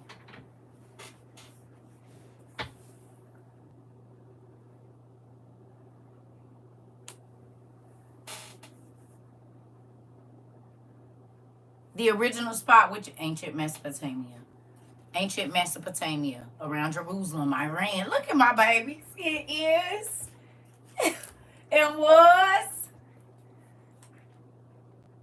Look at y'all. And so now you understand why after the Tower of Babel, when God spread out everybody and the languages changed, I said the story is still the same. Their forefathers were at the Tower of Babel helping build. Remember, it says that God spread them out across the earth and changed their language. This is why everybody has the same story with a different name to it. Because the men that were at Shinar came from all over Africa. But then he sent them running to the cold lands and running to what would be Asia and running what would be Uzbekistan and all of that. But the story didn't change about what happened to them at Babel. They just couldn't tell them in another language that the other person could understand. So they went about the world telling the same story with different names because the language had been changed. That's it. This is why now when we read about Athena and we see she got, it's also this person and this person and this person from this mythology. Because the story didn't change. Oh, everybody got a Christ story. They should. They should, because they all, at one time the world all spoke the same language, and Adam was still alive during a lot of this. He lived for almost 1,000 years. Don't forget that. As his kids started to spread out over the earth, how people make the trek back to Mecca and the trek back to wherever their home country is for that one. That was to go see Papa and Grandma before they died, the first people.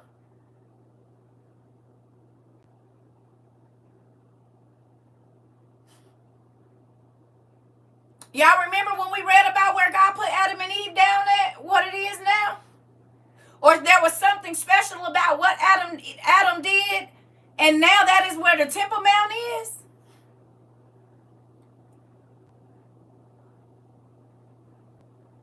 That's why it's one of the most sacred places. Y'all remember? Because it was something that happened with Adam right on where the Temple Mount was. I don't know if it was his first sacrifice. I can't really remember what. But it was something special about what right there where the Temple Mount is. And years later,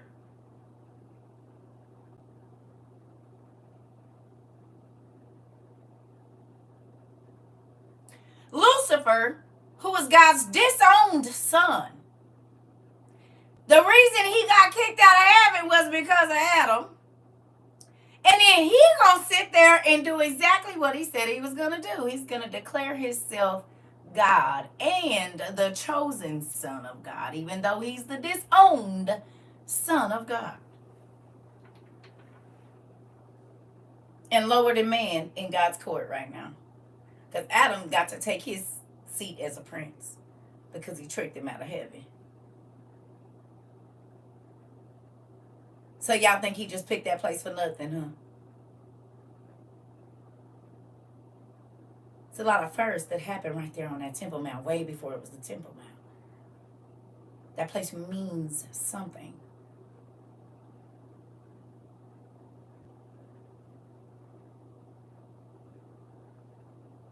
Mm-hmm.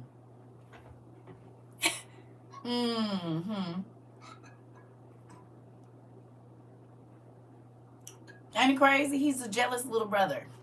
They got kicked out and mad because the good son got to come around and do whatever. And he still want his place back. So he gonna take it for himself.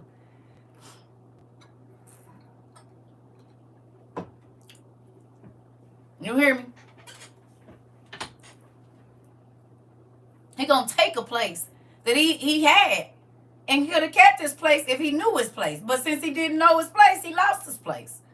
And somebody else got to be in his place. And now he fighting for something he already had. Well, you should have been obedient and you would have still been that. Thank you. And now he about to put himself in that position. Because God stripped him of it. This is why they want to be gods, because God stripped him of God's glory. He took his glory off of the fallen angels, his name off of the fire. He took El, Al, off.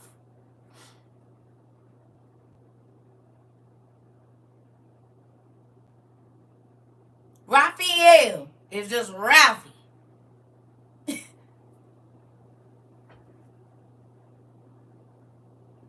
Really? Is it good, Rika? I think I seen that. Not the show, but I think I seen it. I said they took that from CERCA. Girl, you know people. Come on now. I believe it. Moving on.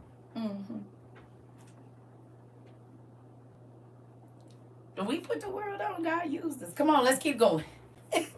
Come on. All right. That part. And did. Okay. Here we go. It says, after this, they were dispersed abroad on account of their languages and went out by colonies everywhere. And each colony took possession of that land which they light upon and unto which God led them, so that the whole continent was filled with them, both the inland and the maritime countries.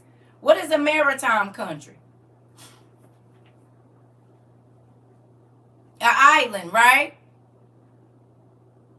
So they spread out over the whole continent. They wasn't just saturated in one area, and they went to the coast. They went to the islands. So you don't think when they spread out over everywhere that they were still telling the story of what happened at the Tower of Babel? They could only speak. So as they had their sons,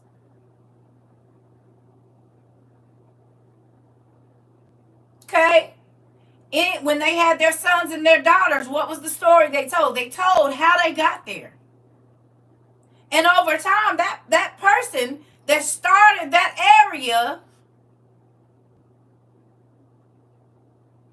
remember I told y'all people have different calendars because their race of people started at a certain time with a certain person in a certain area.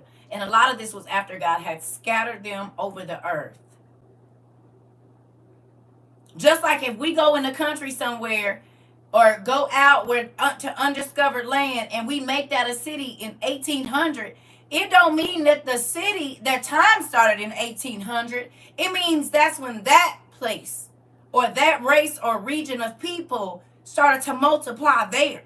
Time was still before that. So people's calendars were different. And think about this. The sun don't come up at the same time everywhere. This is how we a day behind other places, or 12 hours behind other countries.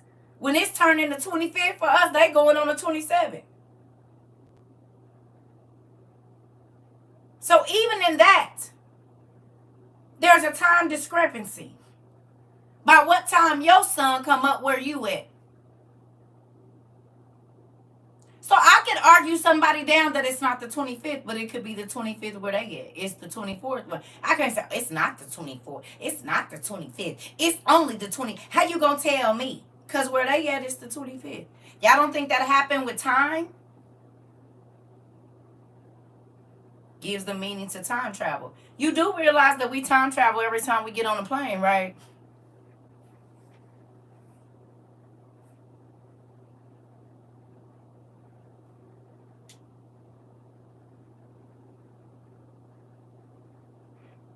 If you're flying to a place that is out of you time traveling. You went back an hour? How you do that? How you leave at 3 o'clock and get there at 3 o'clock and you've been flying for 3 hours? You time travel every time you get on a plane and go to a different time zone.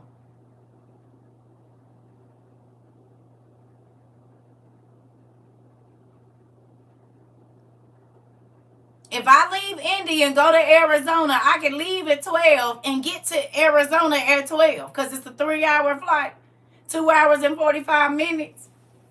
So it's the same time it was when I left Indy when I get to Arizona on the flight. You went backwards in time, even though it's still the same day. That was good, Rika.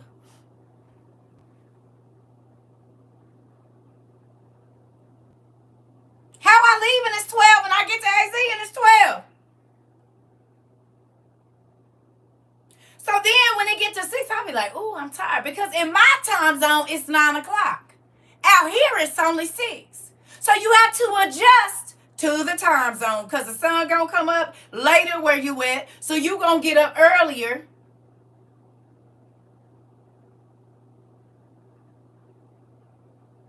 Look how they be playing in our face.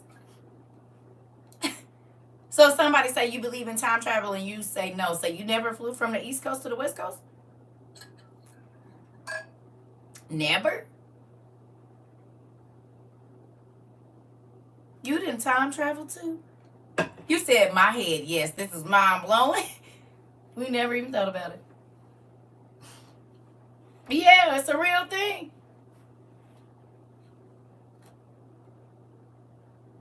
And I used to travel a lot. A lot. Sometimes in one day. Be in 3 different times. I was tired of the mug, man. Like, woo! Just want to lay down. What time is it? What day is it? It's a real thing. In real life. Look at them like, damn, I am a tap. Yeah, because when we fly the show is. Mm-hmm. I dreamed of flying, but not on a plane. That part. I always was falling. All right, here we go. It says there were some also who passed over the sea in ships and inhabited the islands. And some of those nations do still retain the denominations which were given them by their first founders. But some have lost them also, and some have only admitted certain changes in them that they might be more intelligible to all the inhabitants. And they were the Greeks who became the authors of such mutations.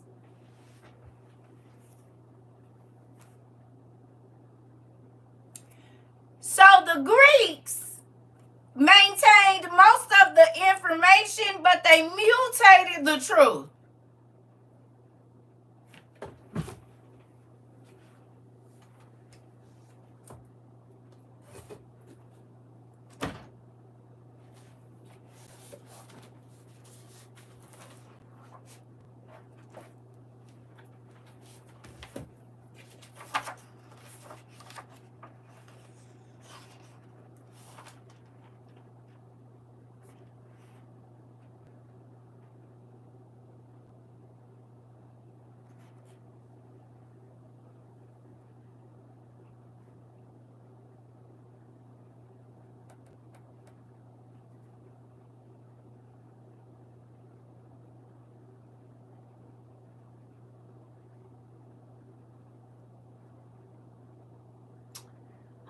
is in here.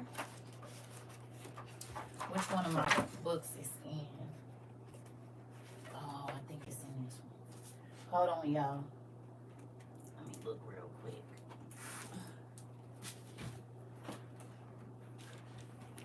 Ow!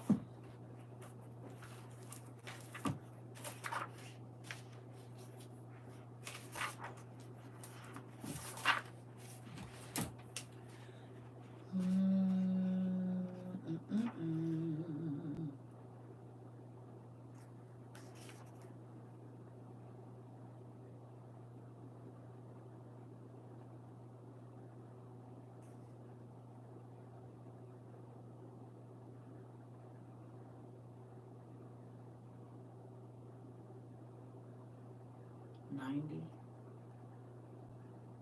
309, I think that's it.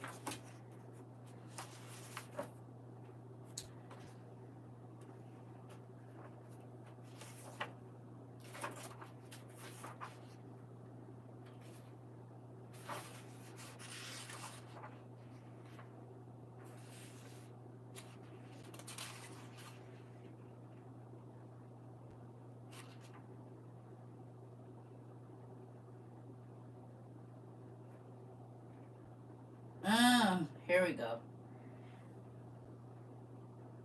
Okay, so it says tribute bearers carrying a chest having little art of their own. The Iranians adopted that of other peoples. The most popular form employed being that of the relief sculpture, which was borrowed from the Assyrians. This bas relief or bas relief comes from a stairway at Persepolis and shows one of a long line of tribute bearers taking part in the procession of the New Year festival in the Achaemenid period, right? So I was trying to see if they had. Okay, right here. Ooh. Now, when we think of Percy or Persepolis, we think of Greece, don't we? Perseus. Don't we think of Greece?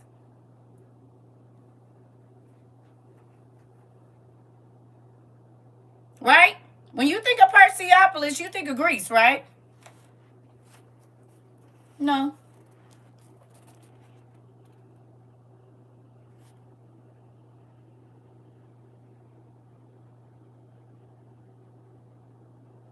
Hold on. There it is. You see that?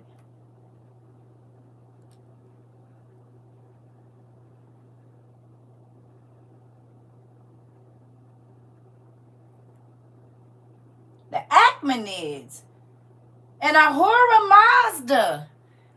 Ahura Mazda. That's an Indian and a Japanese. Mazda?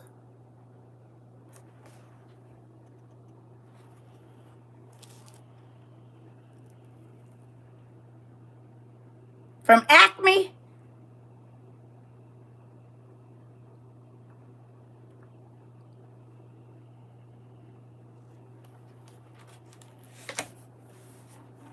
Why would the gate up like Mazda the car and Mazda the god in Hindu? But we see that all originated in Babylon. The word Acme, they changed it to ACH, right? Is it AC? How do they spell? Well, it's a couple ways you can spell it, but if you look,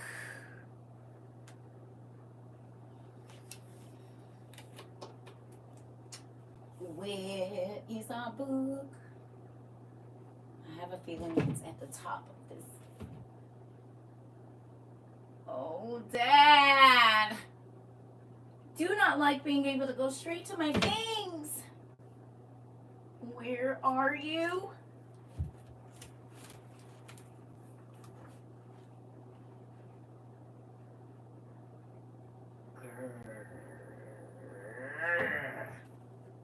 Where is it?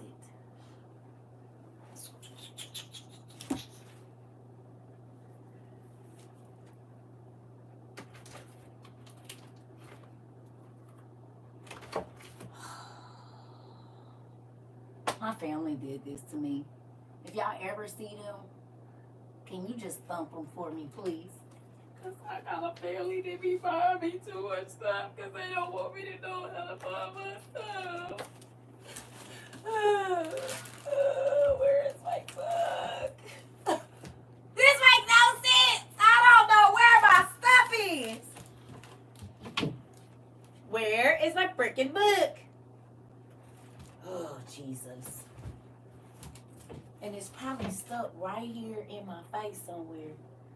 Oh, God.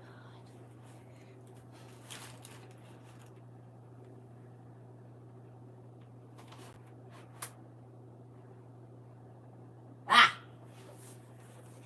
There it goes. What?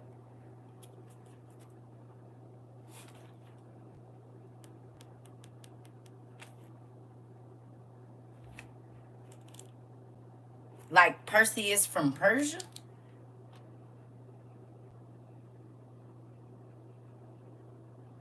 Like Acme?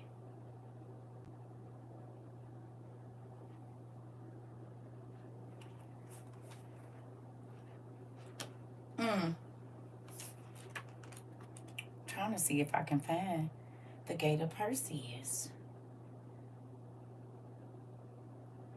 So a map of ancient Mesopotamia and Western Iraq showing Assyria, Babylonian, Sumer, and Elam. The Zagros Mountains run up northwesterly and southeasterly direction of north of Elam and west of the Iranian Plateau. Blah, blah, blah. On the Iranian Plateau, there are three of the Aryan clan area. Three of the Aryan clan areas are shown: Medes, Parthia, and Persia. The Parthians, the Medes. You see that? And we know Awan is the name of Adam and Eve's daughter. Don't we? We know the Assyrians and the Babylonians came out of who and who mixed together?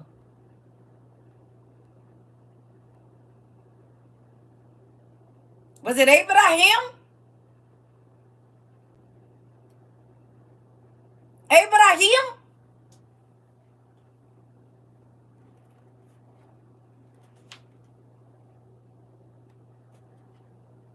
He was the father of the Assyrians and the Babylonians. Him and Keturah. Very interesting. Everybody be talking about the Bible ain't real, but look. The Amorites, the Akkadians, the Assyrians, Babylonia. You see this?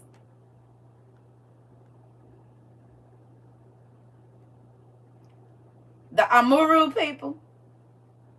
Really? And now y'all see why all y'all Greek stories is based off of ancient Babylonia. Sperry, listen. Do I look like I know the Bible word for word? I don't know. I would have to go and study. I don't know. I don't know why. I'm not Google, honey. You can ask Google and it'll tell you.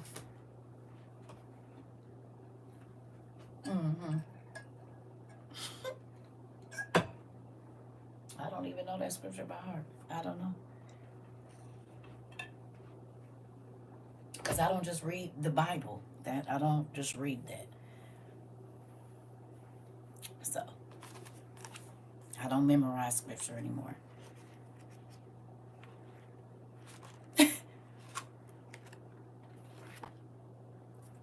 He said 2000 BCE. Wonder what happened in 2001 BCE. I'm trying to tell you. So, as we're reading here, now look. Y'all see this cut into the rock, right? Y'all see his hat? Y'all see that fro in the back? Y'all see it cut into the rock right there? It's a perfect, you see? Y'all see the arms and stuff? Y'all see them? Niggas with the froze down at the end.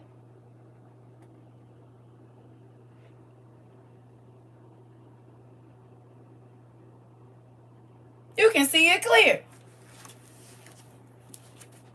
You can see it clear. So when you go and you see sphinxes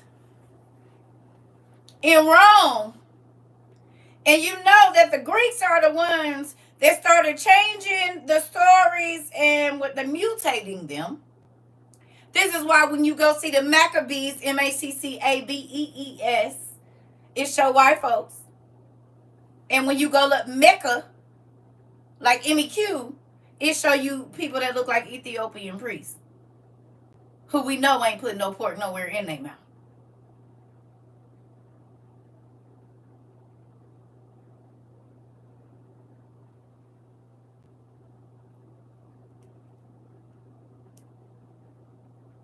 Or who you would call Muslim people now, that won't eat no pork. We know Greece, baby, you can get the best cut of pork you can find. Rome and all that, oh yeah, they got raw pig you can eat. Italy and all up in there, they got the best cold cuts. And so the can't be there. Yeah, they eat raw, they salt it and don't do it and just cut it. And that's what capicola and all of that stuff be, or however you say it. It be raw. They soak it in seasonings and oils and meats and dry it, and it be raw when they do that. It's like raw bacon, but salted or whatever you want to call it. Pancetta, yep. Flat out raw. Pancetta, right. You got, when you cook it up, that's why I get crunchy like bacon. But they'll eat it raw. They'll cut that and put it on a cracker with some tomato. Yeah. You absolutely right. I worked at a restaurant that sold capicola. I'm trying to tip. Listen, I'm going to know what I'm eating before I'm eating it. Yeah. It's good when it's cooked, but they eat it raw on crackers too. It's raw meat.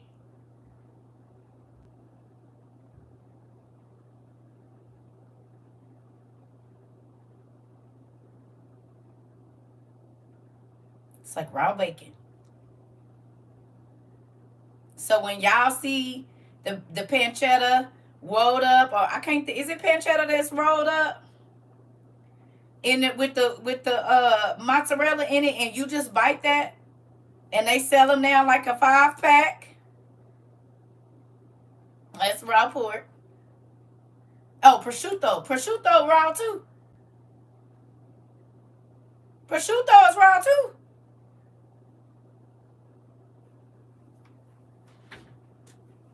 Prosciutto, pancetta, all of them. Capricorn, it's all raw.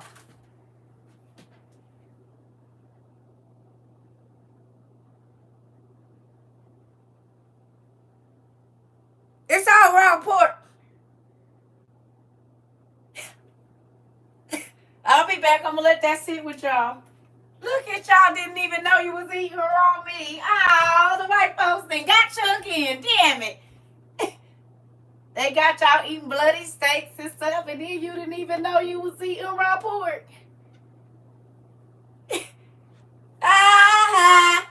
They got you niggas again. Moving on.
Y'all still love me? Y'all ready to get rid of me now? Y'all ready to get rid of me?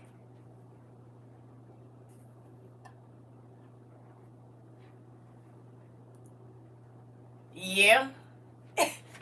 See how you never know until you know, and then once you know, you'll be like, wow. Know before you go. I'm trying to tell you. That's why people be like, you think too much. No, you just don't know enough. And I ain't calling you stupid. Oh, I know about chicharrones now, girl. Them is pig skins, honey. My parents is from the country. Don't bring prosciutto into this. It ain't never did. No. I love prosciutto, honey. It's still what it is. It's raw meat. Wrapped around some cheese.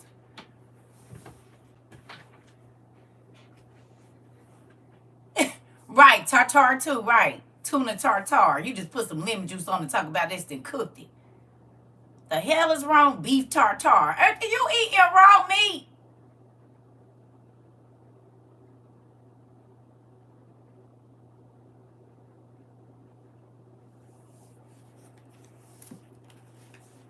I like ceviche though. But the lemon juice do cook the shrimp. Because it turned pink. It too cookie. I know. Yeah, but it be still raw.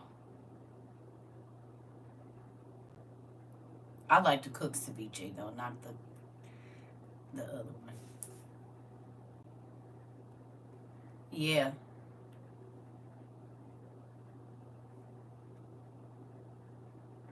Raw salmon on a bagel. Ugh. Are you from London? Are you from the UK?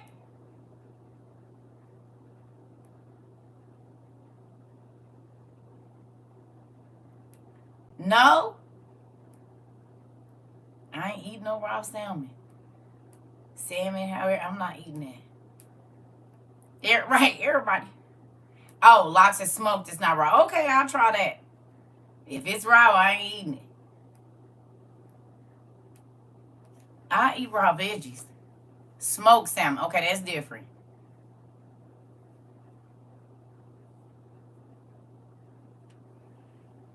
Mm-mm.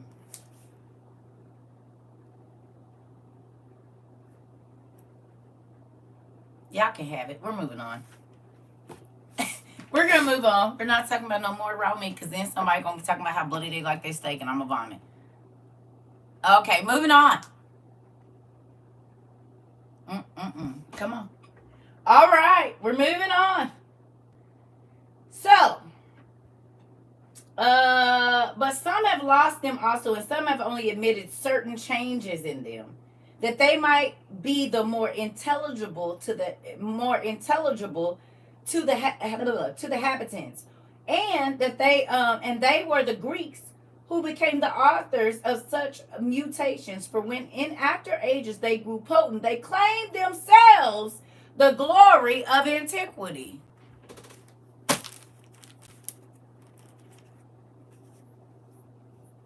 Did y'all hear what that said?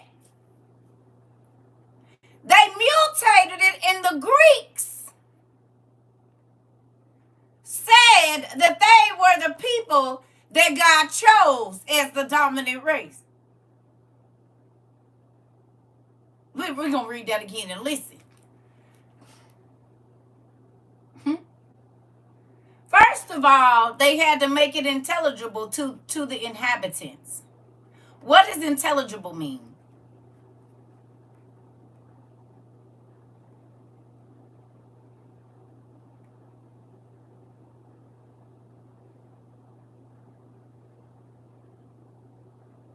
Understandable.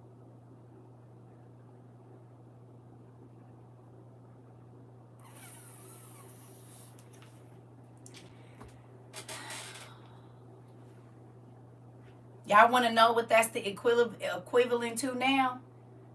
Doctors studying abroad and going and studying with medicine men, or people going to college over in Africa in places where they have knowledge that is still not been released, and then they come over here and they say, oh, acai berries, we found this new invention and it does this and that with the skin, when really they went and sat with an African culture doctor, and they saw these people eating this when a person was sick, and they said, wait, it's gonna heal them. Well, how is that gonna heal them? Oh, and then they come back over here and say, oh, this is this and this is that because of such and such.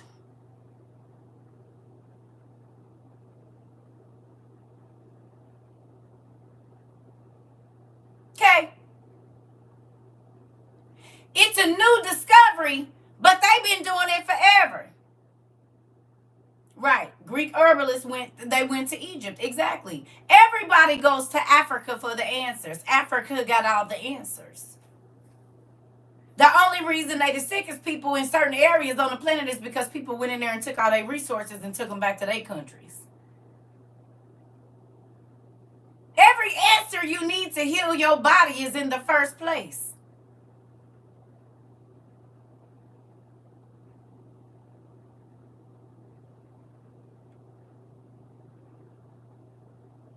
Mother Africa. Because she produced the first people.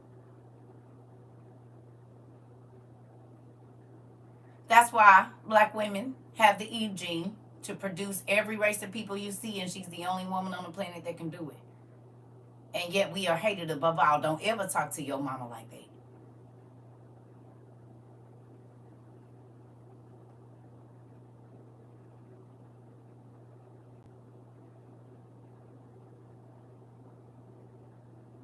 Watch your mouth.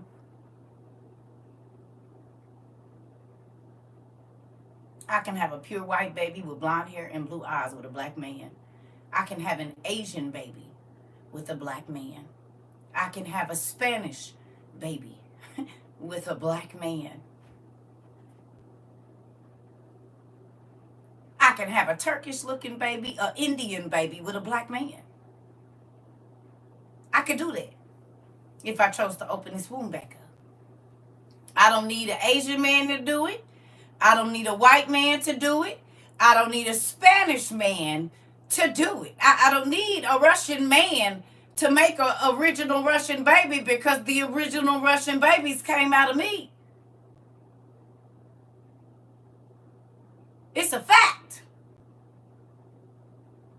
The only way that a white woman, an Asian woman, or any other woman on the planet can have a baby that is not only what they are is if they get with another person. A black woman can have a black husband, baby, and everything come out of them can be every color you see on this planet. That's why in a lot of black families, you will see 5 different shades of people. But they could be tested and tried. They all go out the same mama and daddy. Same mama and daddy, and they go from black as black all the way up to pale white and blue eyes. Same mama, same daddy. You got one look like Asian. Oh, well, we got Asian in us. Why is you saying that? We got Indian. Why is you saying that? We got a little. No, you don't actually. That sound crazy saying we got black in us, because that's what you just said.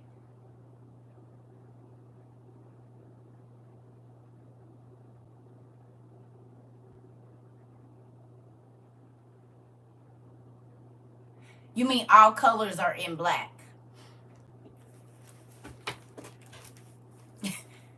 You said black is in all colors, but all colors are in black. Yes. Every single color is in black.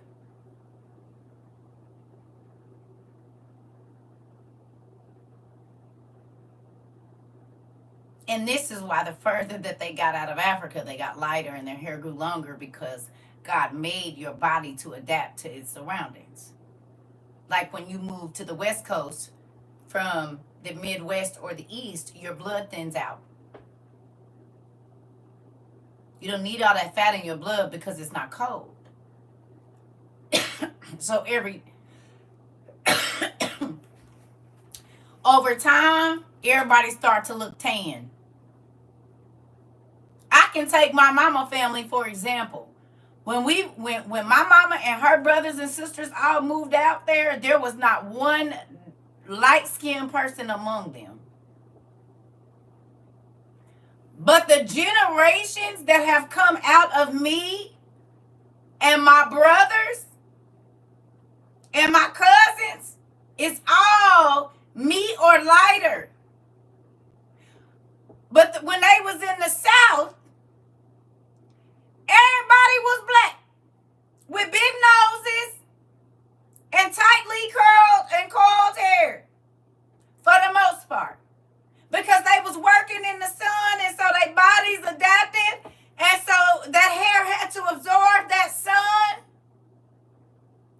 and their nasal passages had to be very broad because it's very humid and hot in the South. So they needed to be able to get oxygen in and out. But as they started to move north, our noses slimmed because it snows up here and it's cold. And our hair got a little less tight and started to wave because it needed to keep the back of our neck warm in the summers when it got, in the winter when it got cold. And because there's not as much sunlight and different things in colder regions, and your body starts to adapt to where you are, the hair got, as they went up to the Michigan areas and then up to, the hair just kept getting straighter and straighter because one, there's less sunlight, not as much heat, and you are what you eat. That's why people in Asia have the colors that they are, that yellow skin, because of all the raw fish and the fish adaptation. Come on. It's a real thing. It happens with animals and everything.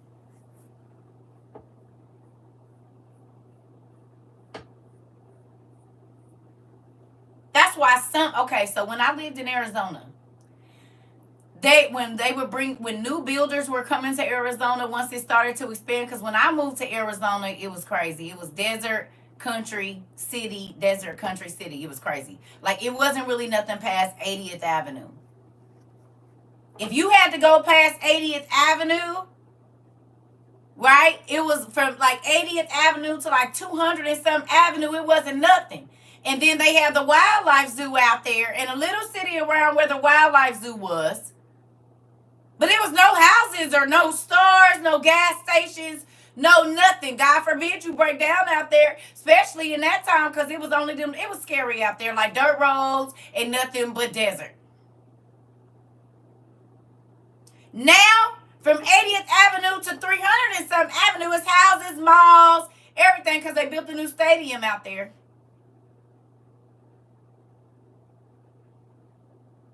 Yep, now it's our houses and businesses, even by the... Come on now. Yep. And I used to have to go to the chicken fights, so I know we used to be out there. That's where they used to be at, in the tent. So anyway, moving on. Huh? You was born and raised in Phoenix, so you already know. Yes. They had the best food too. Just was gonna get ate up by mosquitoes. And it smelled like cows out there, because that's what was out there. Yes. Listen here. Listen, huh? Huh? All right, come on. So now that we know that after time, first of all, the Greeks had to make the literature, say what? Say huh? After a while, we know that the Greeks had to make the literature easier for their people to understand. Who remembers the conversation that we were having earlier about what our educational system in America is built on? and what our medical standards are built on. Who remembers me saying that to y'all?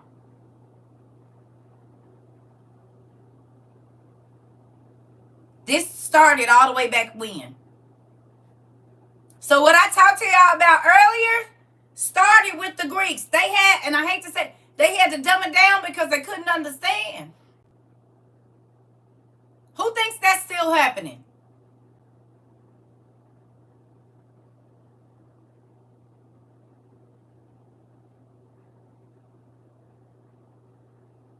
The simplest form of it is, can I give you another name that I can pronounce?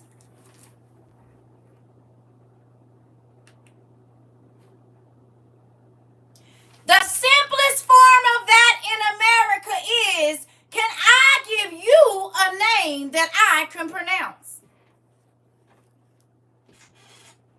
Why do black people have so many names? And why are your names so long? Well, have you ever been to Africa? Everybody in Africa got about 10 names. Even the Arab people be having like 10 names.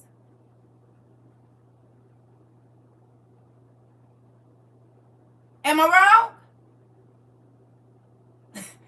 My 3 grandbabies all got 4 names or 5. And only one of my children has 4 names. But all my grandkids got 4 or 5 names.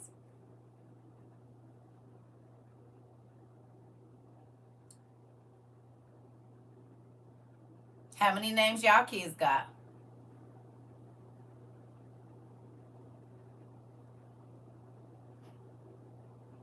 I have 4 names. Who else got 4 names? My daughter has 4. 3, 2, 3. Wow, I'm one with 4 names. I have 1. My grandson, well, my daughter has 4. My son has 3. My granddaughter has 4. Do y'all know I was surprised that a lot of white people don't have middle names? Their name is just John Smith. With a hyphen, and do. One of my babies got a hyphen too.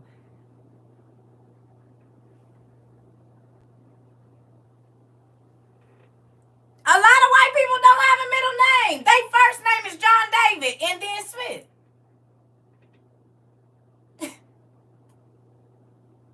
Riley John, and that's their first name, and then just Smith. Your dad don't have a middle name? Mine do. My dad's initials spell Jew. Literally. My dad's initials literally spell Jew. Becky Joe. I have 4. Yes, out of my 4. 4 out of your 8 have 4 or more names. Come on. Yeah. Isn't it interesting though? Yeah. Isabel Saucedo Rosales Fernandez. Thanks, Mom and Dad. Yeah. Spanish, yeah. They got everybody named. Your grandma, my grandma, and Thea, whoever, because we love her and she passed away when I was pregnant. And I always told my Thea that if I had a daughter, I would name it after her. And so then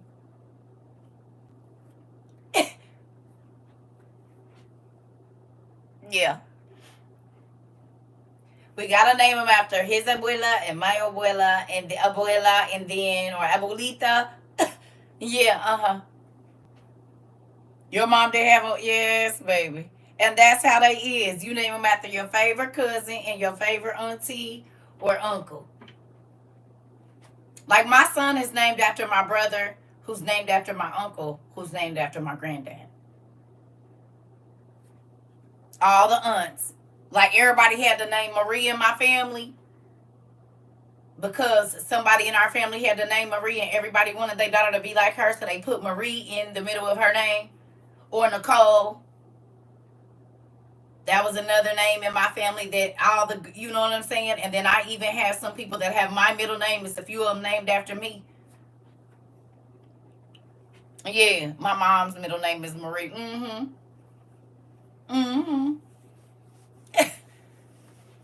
All the women in my family have Marie as a middle name, but not me. Listen here. And my mom's name is Maria. I'm trying to tell you. Marie and Renee. Yep. I did that for my son. He's named after my uncle. Everybody goes by their middle names, okay? Ours is Joseph, Cora, and Linda. You see? You see it? Who was amazed to see that the black guy talking about all of the names from Japan and China are African names? Did y'all see that? Your dad don't have a middle name either. My mom is Angela Phyllis, and they call her Phyllis. That's my mama best friend name, too. That's funny.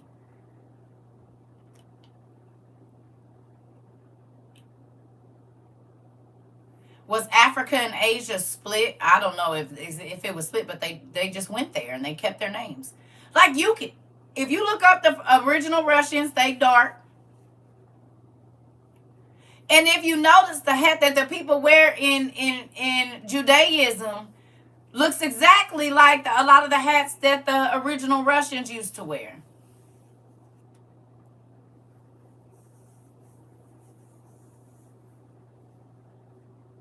Your dad was named after his uncle Etrus, like the Etruscans? Ooh, that's interesting. Or the Etruscans? Or Etruscans? Like, that's interesting. That's it. I'm going to the TED in bed. Oh, y'all need to go look up, like the names Nakamura and different names. Go look up African names that sound like Japanese or Chinese names real quick. And people think that the Africans got it from the Chinese. No, the Chinese and the Japanese got it from the Africans. I told y'all the original ninjas, the original samurai warriors were all black folks. Y'all go look up some pictures real quick. It's very interesting. My son is the number. Is that 4? No middle name, no creativity on that side. Oh, Lord. Chinese have some Spanish names, too. Well, Spanish people got their names from... We about to go through it. Come on. The reason we going here is for a reason. Yeah. People be like, what? Let me go check and see. Siri. Okayo is Kenyan, and yet, yes, it's used in surnames in Japan. Come on. See? Yep. Because they, at the Tower of Babel, they still knew their name when God changed it. Yes.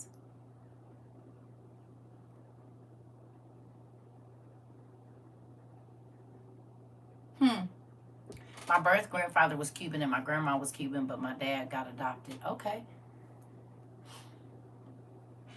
If you look up the origin of people, yes, it's very interesting. And this is something you can show the kids. You guys have French and Germanic names? Okay. Well, the first Germans and French people were black as well. My Caucasian in-laws be trying to put it on my baby's names. I am not naming my baby Christina Ann.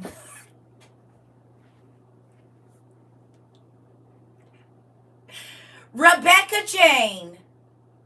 Rebecca Marie. Cynthia Joe. Cynthia Joe Smith, you get over here right now.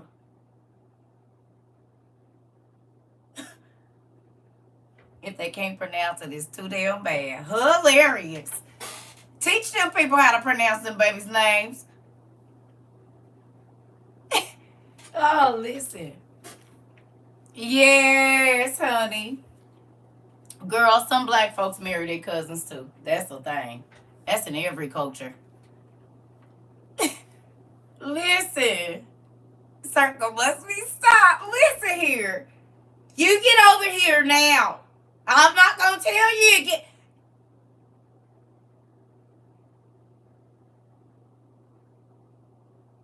Christopher Joe. Christopher Joseph. Christopher Jogus Dugan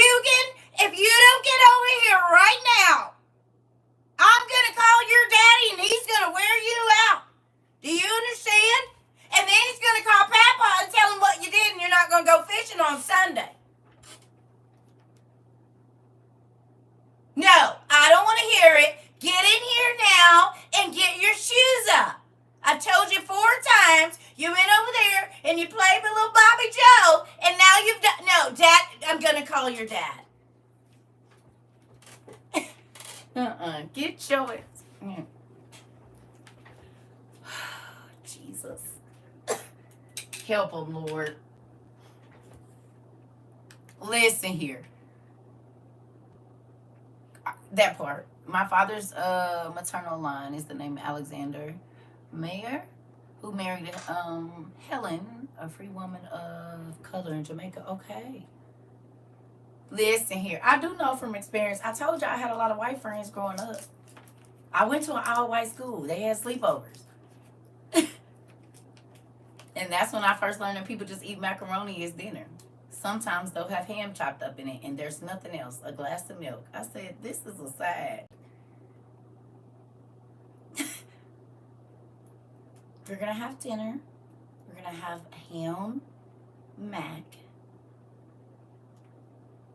And I'll be waiting for the rest of it. And then, lady, you didn't even cook this ham. It's chopped ham out of the pan, and you throw it in the last 2 minutes. It ain't nothing brown on here. It's pink and cheesy. Never mind. I don't drink milk with no cheese. I can't do that. And if they fancy, they might steam some broccoli with no seasoning on the side. Right, classy lady? You might get some steamed broccoli out the bag with no salt, no pepper, just sitting over there. Ain't no bread or biscuit to sop up, no cheese or nothing.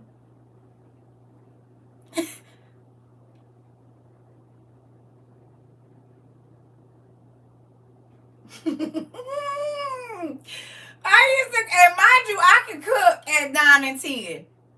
So then I would ask them if I can make breakfast. I done got up and made pancakes, biscuit, scrambled eggs, baby fried potatoes. I'm 10 years old. They over there like,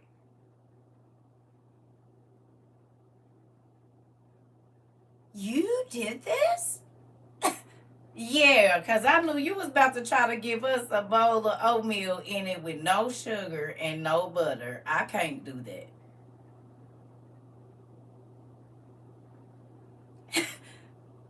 Or I'm not spending the night over here no more because I'll be hungry. I'm ready to go home. Listen here. You got to beat it when you mixing it so that it don't have no clumps in it.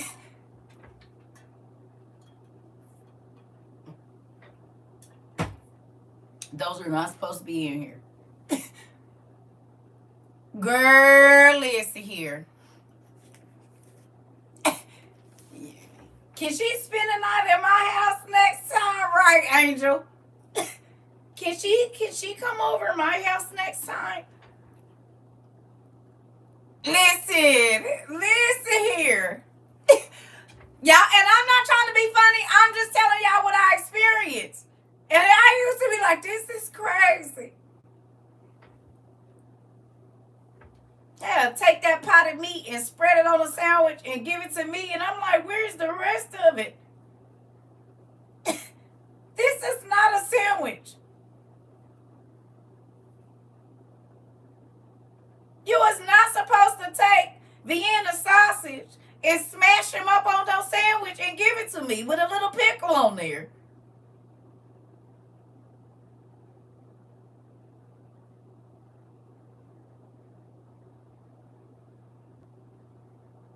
Ain't no mayonnaise. Ain't no mustard. Ain't no salt and pepper. Y'all, never mind. Moving on. Come on. We gotta. I love my white family. I love y'all. Y'all are amazing and funny as hell to me.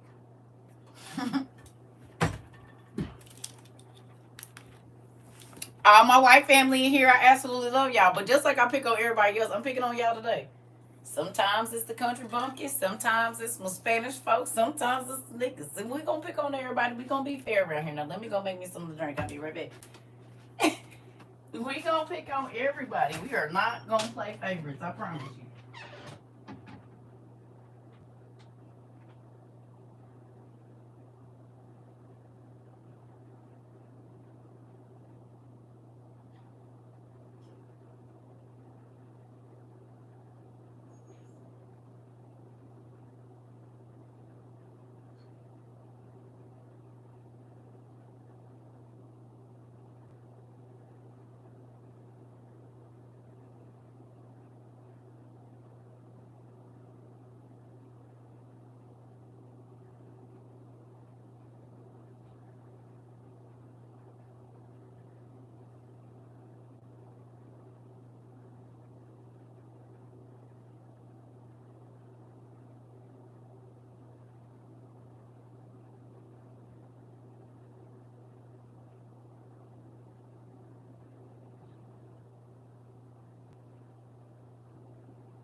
Hilarious.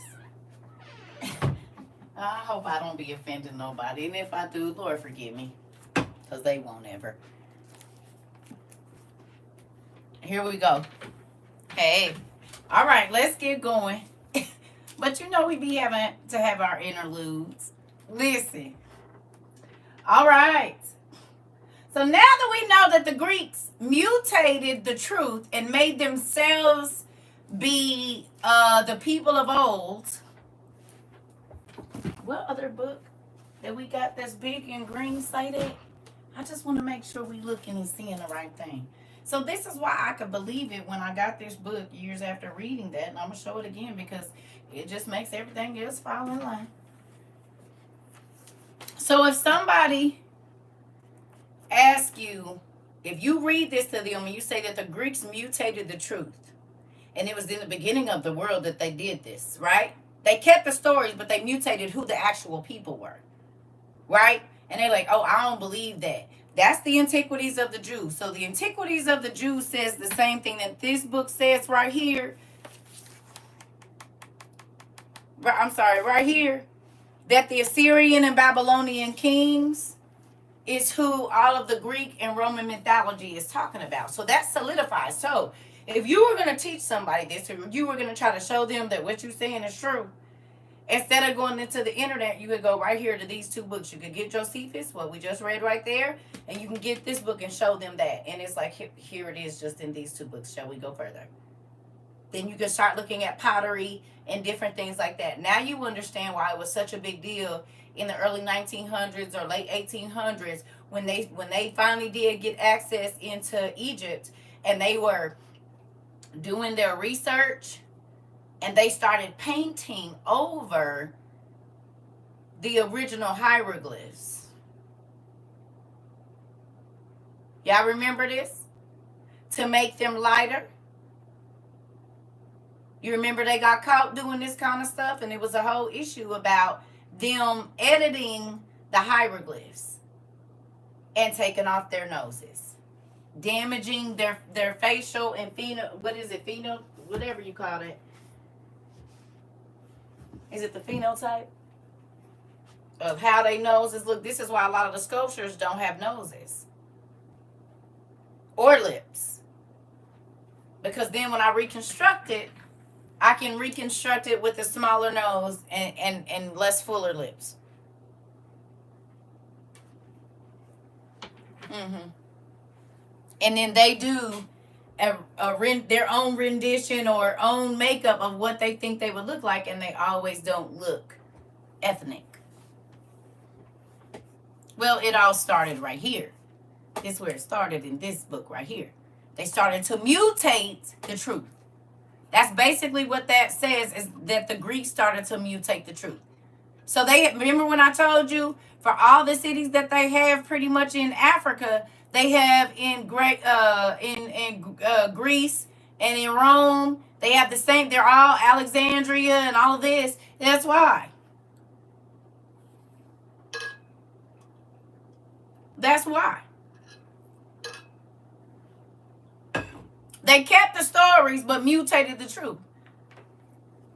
That's why I tell people all the time, you hear people say, oh, the Bible is the white man's story. And I said, well, if you've ever really read it, you would know that's not the truth. Because there's not very many white people in the Bible. Actually. That makes no sense. Because even the original people of Turkey are dark. Right?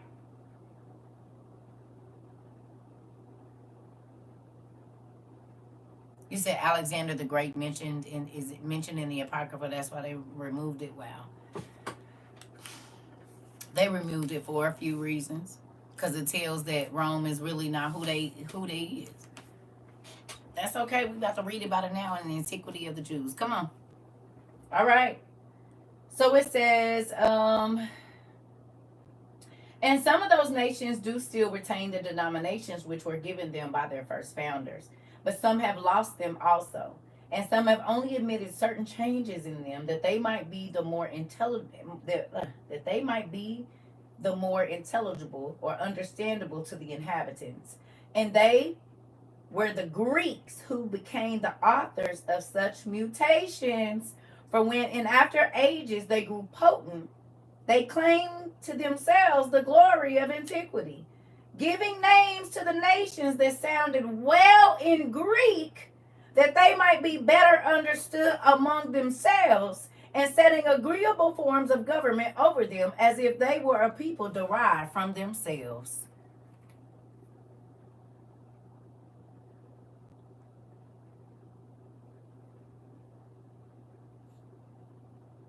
Did y'all hear that? Did y'all hear that?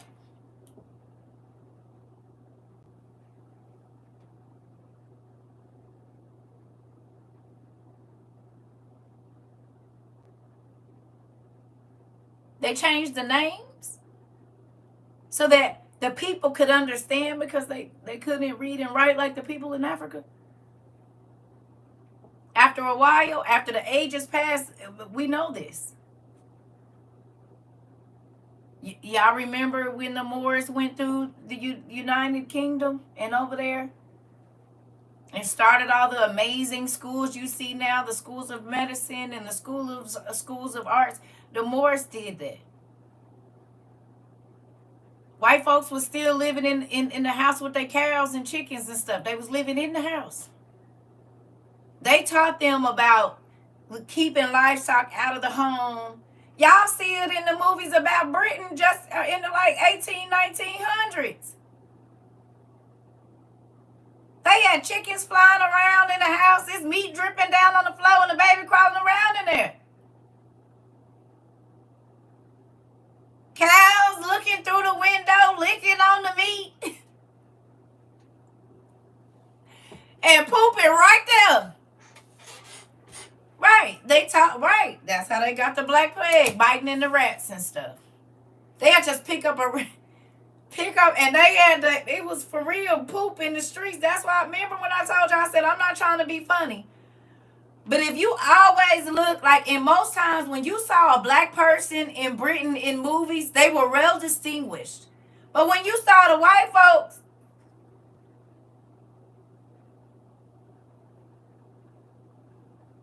little Timmy always looked dirty. And it wasn't because he was cleaning the...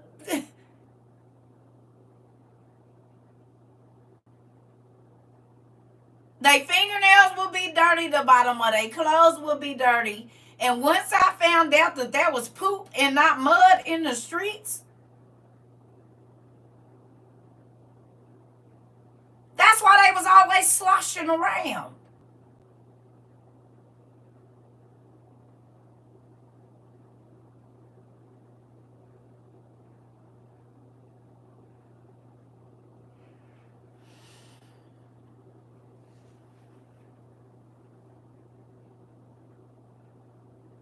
Some of them didn't even shower once a week. Some of them shower once a year, bathed.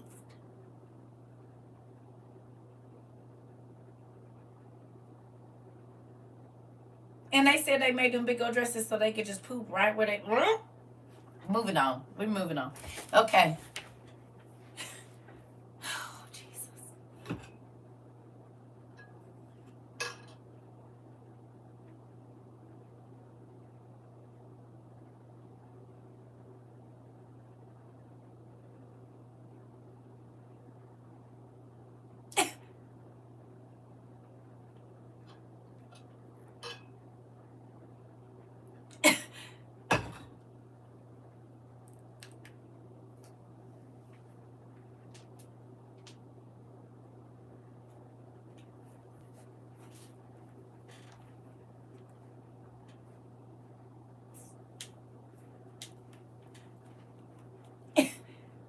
Right.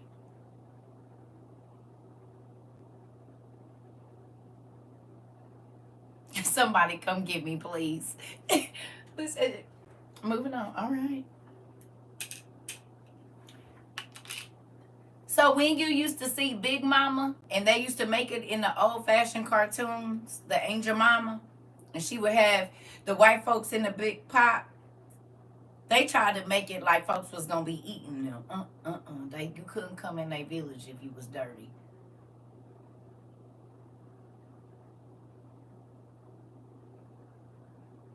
And we had a whole conversation here about how there were black women that taught white women about hygiene. Still to this day, it's happening right now. With that, you need to bathe 2 times a day, and you need to do this and this, and you need to not use shampoo to wash your body. You need to wash up, blase, skip. It's still happening to today right now. With a towel. And you have to wash your hands after you. And this is not being funny. It's white women coming out and saying this right now. That a black woman, not saying everybody, but a lot of white women come out and say it was a black woman that taught them about their hygiene.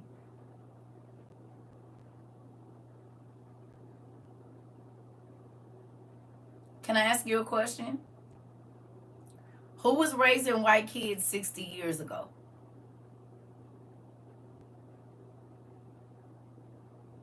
Spanish women. Who is the nannies now? Y'all realize they always go get a nanny of color right now. Spanish nannies, African nannies, Arabian nannies, Indian nannies. They still are getting dark-skinned women right now to raise their children. West Indian, has it changed?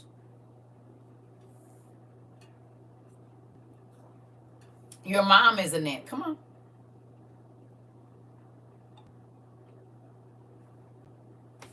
They be in Manhattan. Same thing.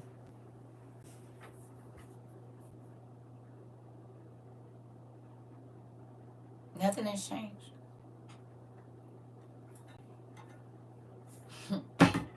And crazy to say, some of them white kids will kill the parents and keep the nanny. Just crazy. No, I can't do it. Lupita's gonna get me. Shut up, Mom! Did you just say Lupita is gonna get you? But as soon as Lupita leave, you is yelling and about to strangle your mama to death? Cause that Spanish nanny will put that chocolate on your tail, and that they all got that look.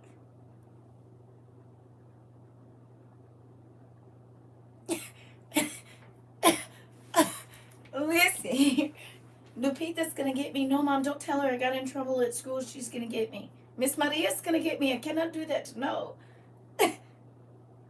Miss Sharon gonna get me. I can't. Soon as Miss Sharon leave, you done pulled your mama's hair and dragged her around the house. Listen, and you better not tell Miss Maria either. You better not tell her, Mom, or I'm gonna get you when she leaves. Listen here. Hilarious. You said the way I just screamed. Huh? Sucker, don't say stuff like that. It's the truth. I'm gonna get you when she leaves. Listen here. I be trying to tell y'all.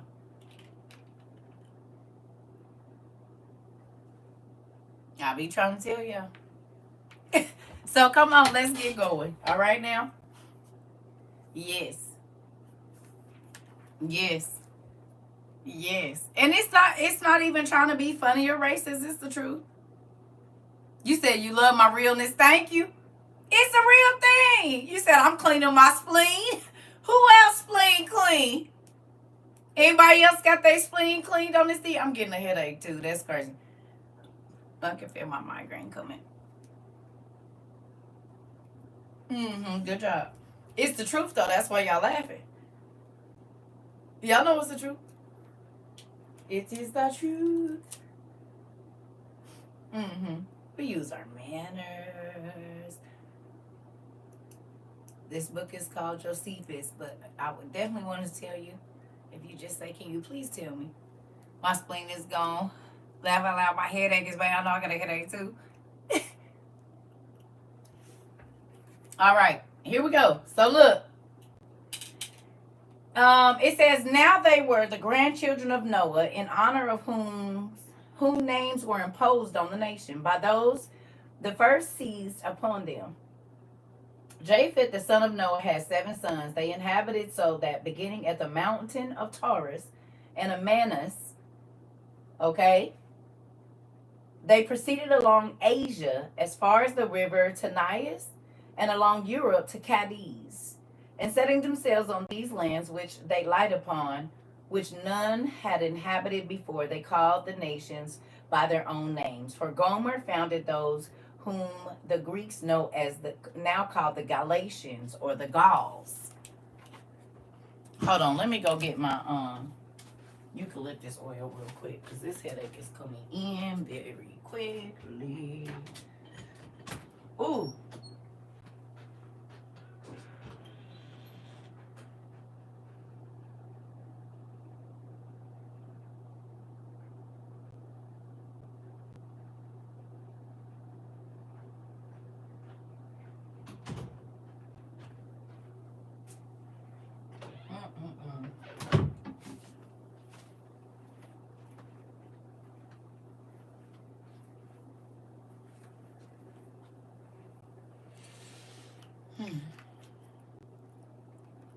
You do that right now with your head? Yeah, eucalyptus oil work for headaches, tension headaches.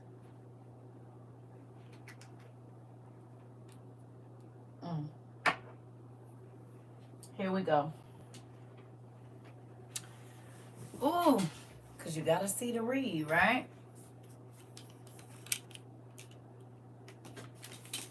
Ooh, give me a second, y'all.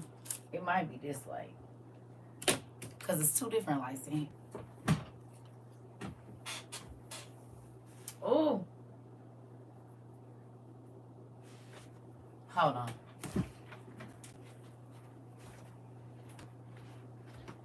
I know what to go get, because my family love me a lot.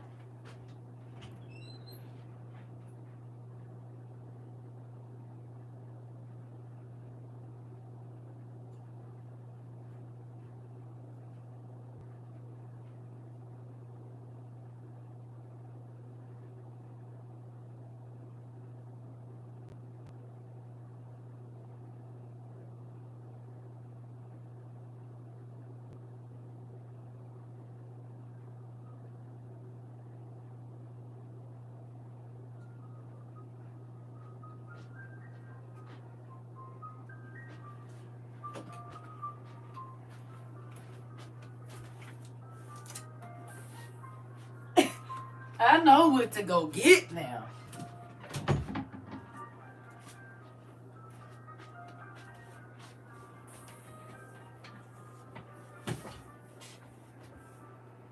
Right. Thank you. Y'all hear her playing the music too? It's massaging my temples. And this Bluetooth I could have, it's heating up and moving around. There we go. It's an eye massager. And it's heating up and everything. Give me like 1 second. Yeah, they got them on Amazon. One of my lovely cousins sent this to me. And it got the little ball. If you got that one for the neck, it's just like that for the eyes. And your forehead. You can plug it to your phone and it'll play your trap music or whatever you want to listen to. And it's heating up and it's massaging my temples and it is massaging around your eyeballs and everything. Just give me a couple of seconds, y'all. You said it's on sale on TikTok Shop?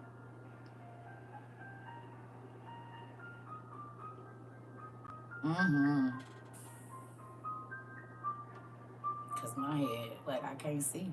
I can't read if I can't see.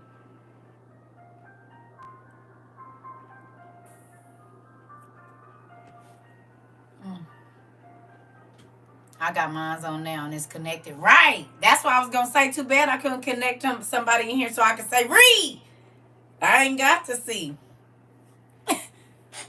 That would be the only reason I start letting people in here. I might just need to turn down one of these lights. Let me see. Because they just be a lot for my eyes. I don't know. Yeah. They be a lot for my... Because it just be too many different...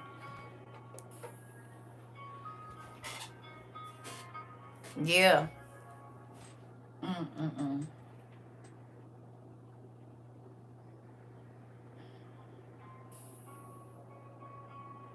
It's a tension headache. I already know what it is.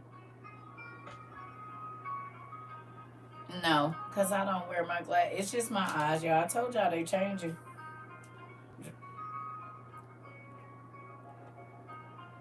As soon as I turn 40, my eyes start being weird. I got a fresh cup of coffee right here.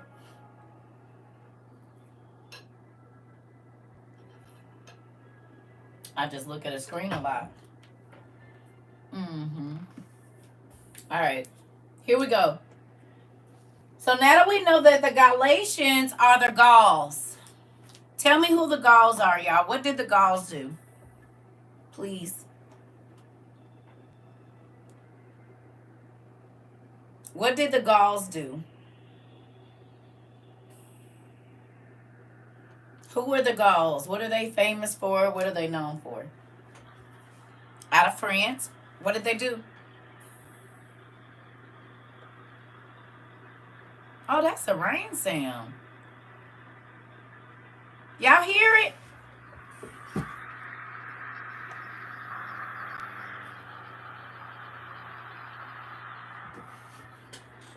That's rain.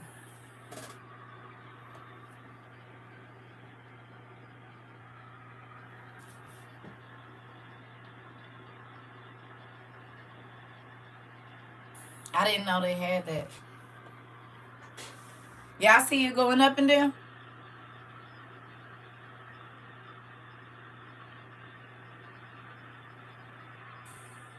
It is the massager. The Galatians were a Celtic people dwelling in Galatia or Galatia. Okay. What are they known for? What did they do? What did they do in history? The Gauls.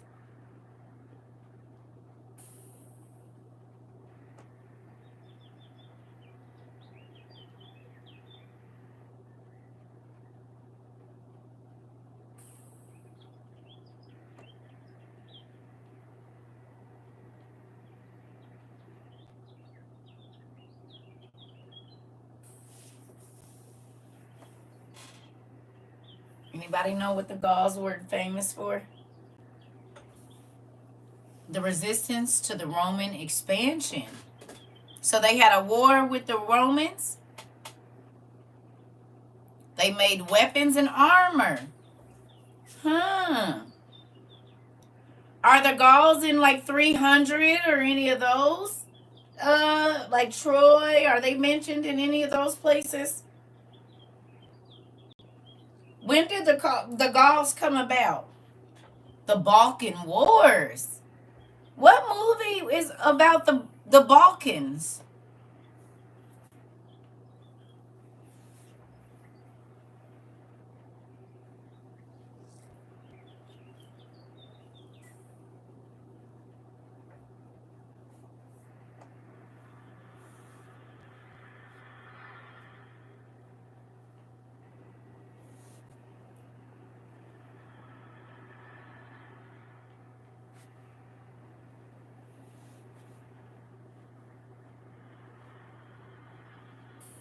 300?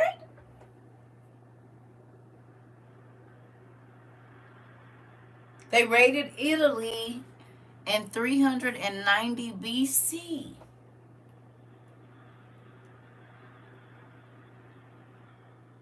Hmm.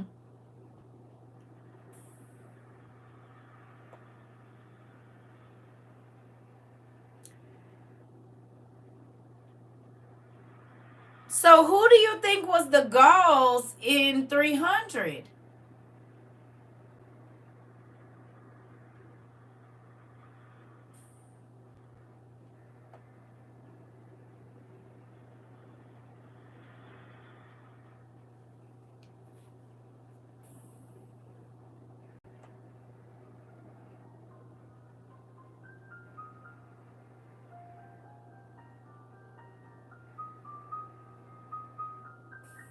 The Greeks?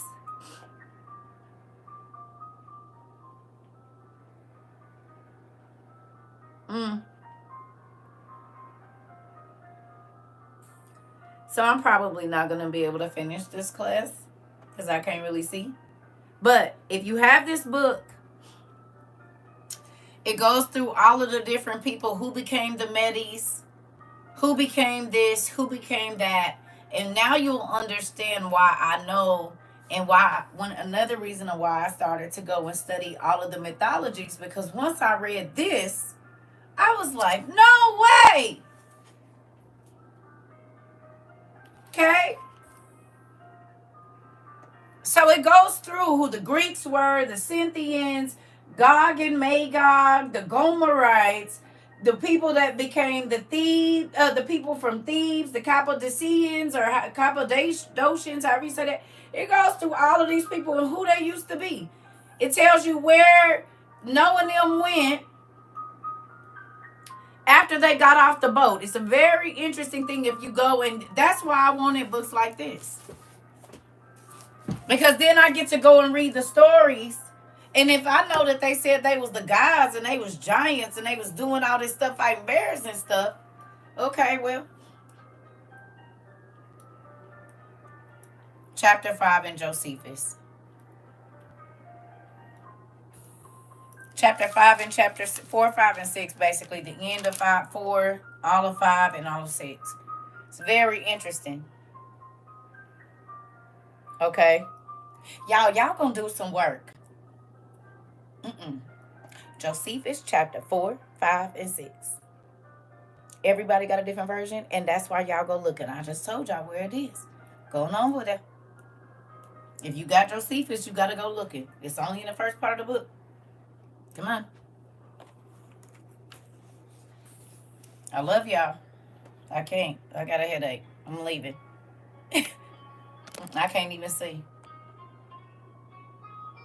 I love y'all. Y'all got some studying to do.